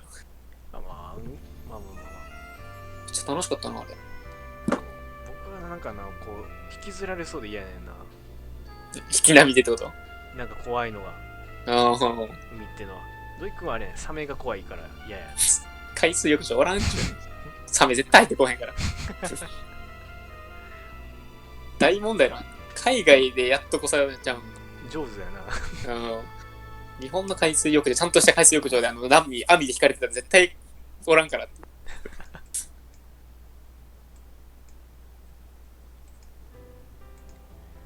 面白かったなぁ、大島は。かき氷もすごかったし、マンゴーシャーベットとか。なんか、レインボーかき氷みたいな。体に悪そうな。なんかシロップの種類ほんまにすごかったな。一番多かったな、俺今まで。豊富やった。うん。いっぱいビキニのお姉さんおったし。ビキニのお姉さん見に行きたい僕。おったなぁ。ほんとやっぱ人多かったよな、あれな。いいなぁ。なんか宮崎の子はみんな青島でやっぱ夏遊ぶみたいなの出たもんな。にぎわってた。でなんかあの時もさ、ビーチバレーボールやりませんかみたいな声かけようぜみたいな。いや、やってた。パン君があれや、ナンパの切り込み隊長みたいな感じで。いや、やったよ。結局やってんだっけ？いや、やってないかな。やってないかな。やりませんかって言って、みたいになって、どっから来たんですかみたいな。で、話はちょいちょいなってたけど。そうしたけど、いや、宮崎ですみたいな。みたいな。結構毎年来るんですかみたいな話はちょっとしたけど、まあちょっとバレーボールするまでにはちょっと至らんかったなっていう。そうや。いや、ちょっとした記憶あるぞ、なんか。バレーボール自体はやったけど。多分やったよな。タマと俺やった記憶あるもん、多分。そう。ちょっとだけやった。いや、女子もまだってやらなかったっけな、俺。女子混ざりしてたっけな。いや、一瞬やった気がするような。いや、ちょっと覚えてない、もう。全然覚えてないけど。ビーチサッカー最後ちょっとしたの覚えてる。ちょっと引き気味でこう聞いてた気がする。青木さんあたりがなんか全然あかんやんけみたいな。あんま、ヤジだけ飛ばすから。絶対自分やらへん。あれな、結構好きやね。面白い。田舎っていいですよね。いやー、スペインやったら確かに思う。本当にそれは思う。ほんまになんかこう、日常からの、なんか離れる。わかる。そういう、何やろう、休暇っていうか。いつもの日常を完全に忘れれる。確かに。休暇として行くのは最高やな。だからほんまになんかね、おじいちゃんが住んでてほしいなと思う。遊びに年に1回遊ぶぐらいでちょうどいいかなって。住むのはちょっとちゃうな。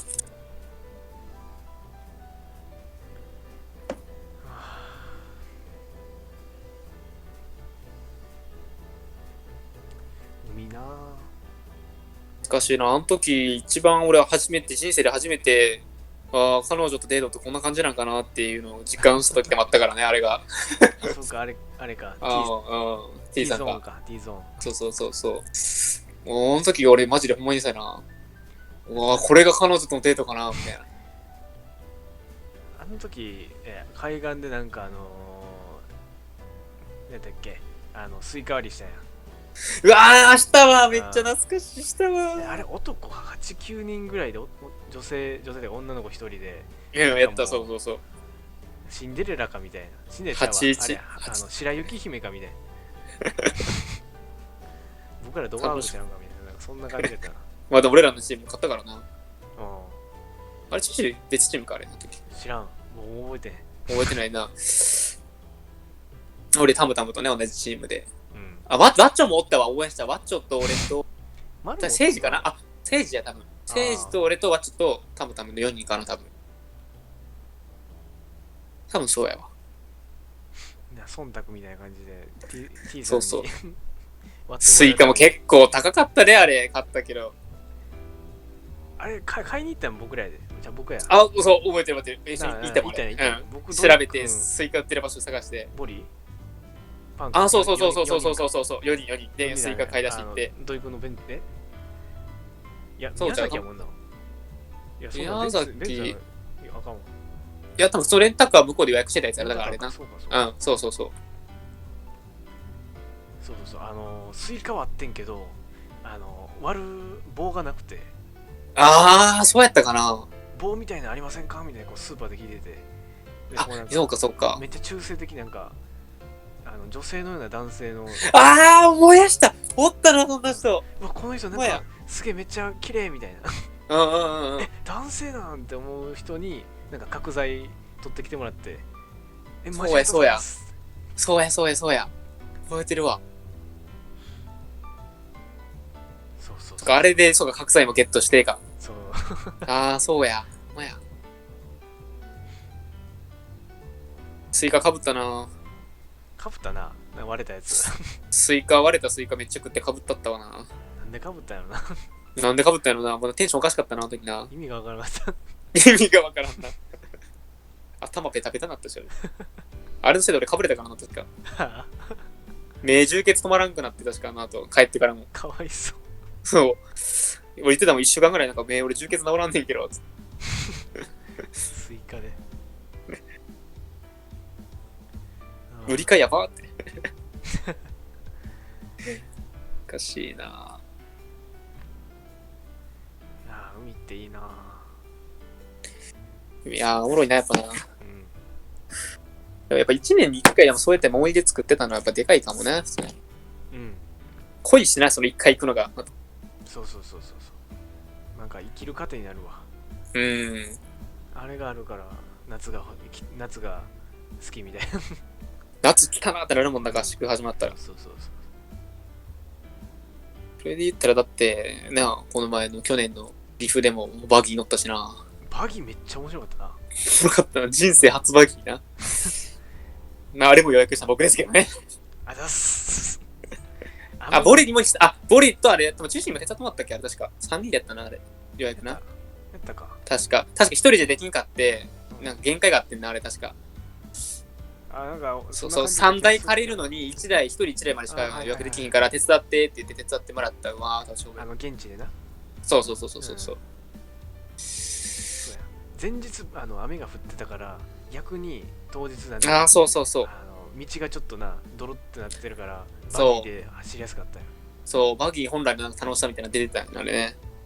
こうなんかちょっと坂っていうかこうグイってなってる道にこう突っ込んだらこう泥がブシャーンってな。そうそうそうそうそうそう。うわバギーやなんかマジのなんかジュラパみたいな感じの。ジュラパな。そうそう。4区やからこそ踏破できるようなあんなボコボコして道行ったりとかな。で運転荒い人が乗ったらほんま怖いよな。あれやばい。なんかもう脱輪してるよおったよな。おったおった。ドイックの政治あたり多分なんかもういややばかった。マジで悪かった。なんかそのデコボコ道もあんまりスピード出したら4区やからその前の前輪がボーンって浮いて危ないからまあある程度の速度で行ってくださいねってインストラクターの人言ってんのにもうマックススピードで行くからドカーンドカーン。もうなんかエンジンの音出ちゃうん。ボーンあかんかんかん。やりすぎたらお前なんかもうなんか帰還させられるでみたいな。そうそうそうそう言われとったからな。なんかもし損傷とかしたら払わされるみたいな。そうそうそう。こっちも誓約書みたいなあれ一応書いてるからもう何もできへんから言われたら。まあ何もなくてよかった。免許持ってない人で運転できるとか俺ボリと免許持ってへんボリと一緒に乗ってたから。そうやな。うん、そうそうそう。安全運転で楽しんだ俺は。タマと丸やったっけちゃうタマ丸やったっけな。あ、やった気がするで多分。多分そうやった。で前の車がなんか政治やって政治が雑にしてて。コースと逆の方向車向いてたよ。どこ向いてんねん。面白かった。あの写真今でもほんまに宝物やなあれ。あの時なんか青木さんの一枚写真も撮ったな。あったっけそんな。スケスケのレインコードみたいな着てるやつ。あった気がするわ。もうしょうもない写真ばっかりいっぱいあるからな。そうしょうもない写真ばっか撮ってまうな。後で見返してないこれ。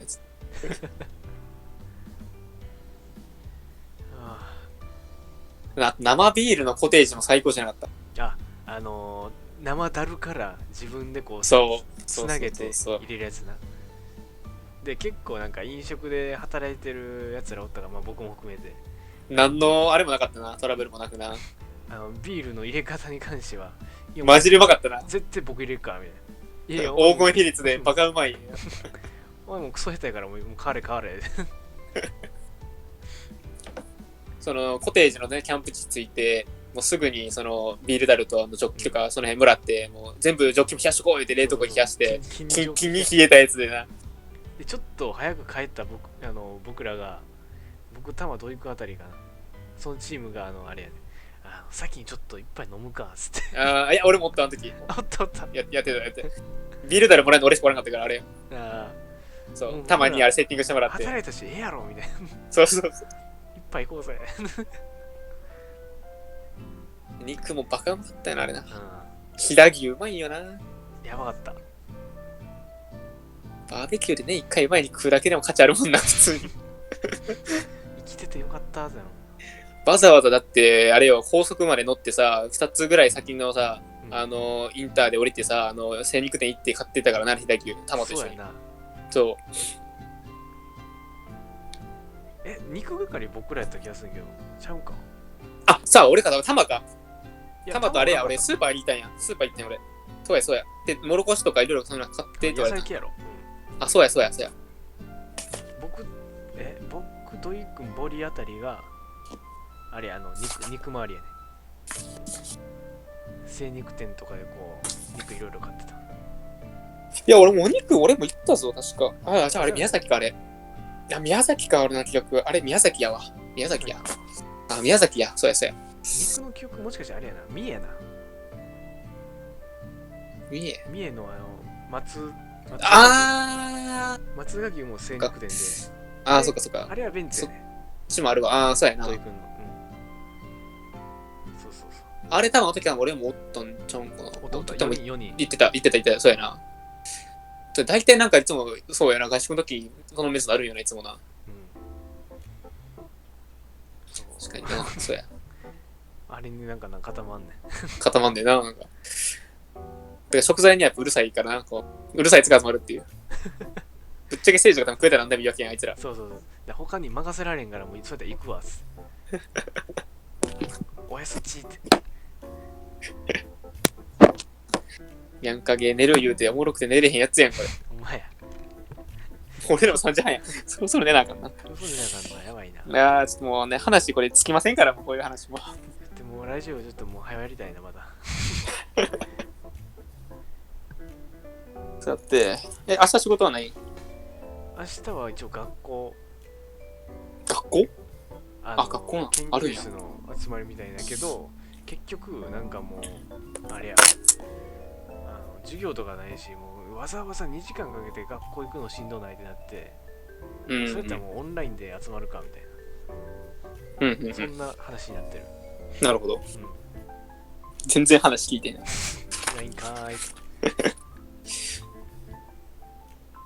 あら、にゃんちゃんからこんな発言が出るとは。あら、隠しておったん。ただ流してるだけ。BGM 女とちょっと喋ってるときに流すんこれすごいな。逆にもさ。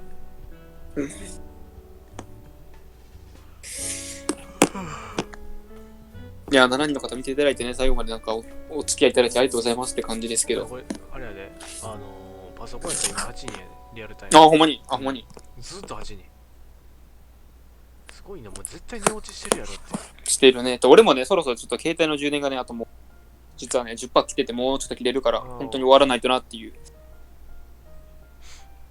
じゃあここまでにしますか。もう3時半ですからね、あと2分で。そうしよう。空太郎さん、間に合ってよかった。確かに。はい。ってことで、じゃあ次の生放送は多分、ゲーム以外の生放送ね。ゲーム以外の生放送は多分次100人記念の時かな。多分。100人記念カラオケ配信。かな。1週間以内に多分あると思うんでね。そっちの方ね、ちょっと楽しみに。568か。うわ、緊張すんな、マジで。何人の前で歌わなあかんの俺、マジで。そうだね。だから先にちょっといや、練習しとかんとこんな俺マジで歌えんて。うわ、嫌や。ちょっとやめようって言う。当日もちょっとな、30分はちょっと温めとかないとあかん。お前、あやかちゃんおやすみ。あかさんおやすみ。冷静に考えたら公開処刑やん、これ。そうやで。やべえな。うわぁ。編集すっか。あ、くだらさんもお疲れ様。おやすみなさい。お疲れ様です。おやすみなさい。いや、もう3時でも来てくれてほんまにありがとうございます。いや、ほんとやな、本当に。ね。あやかちゃんもレポートまだ終わってなかったら頑張ってね。ほんまやで。よし、じゃあ終わりますか。よし、終わりましょう。はい、おやすみなさい。お疲れ様でそれす。では皆さんね、はい。ゆっくり寝てください。おやすみなさい。終わります。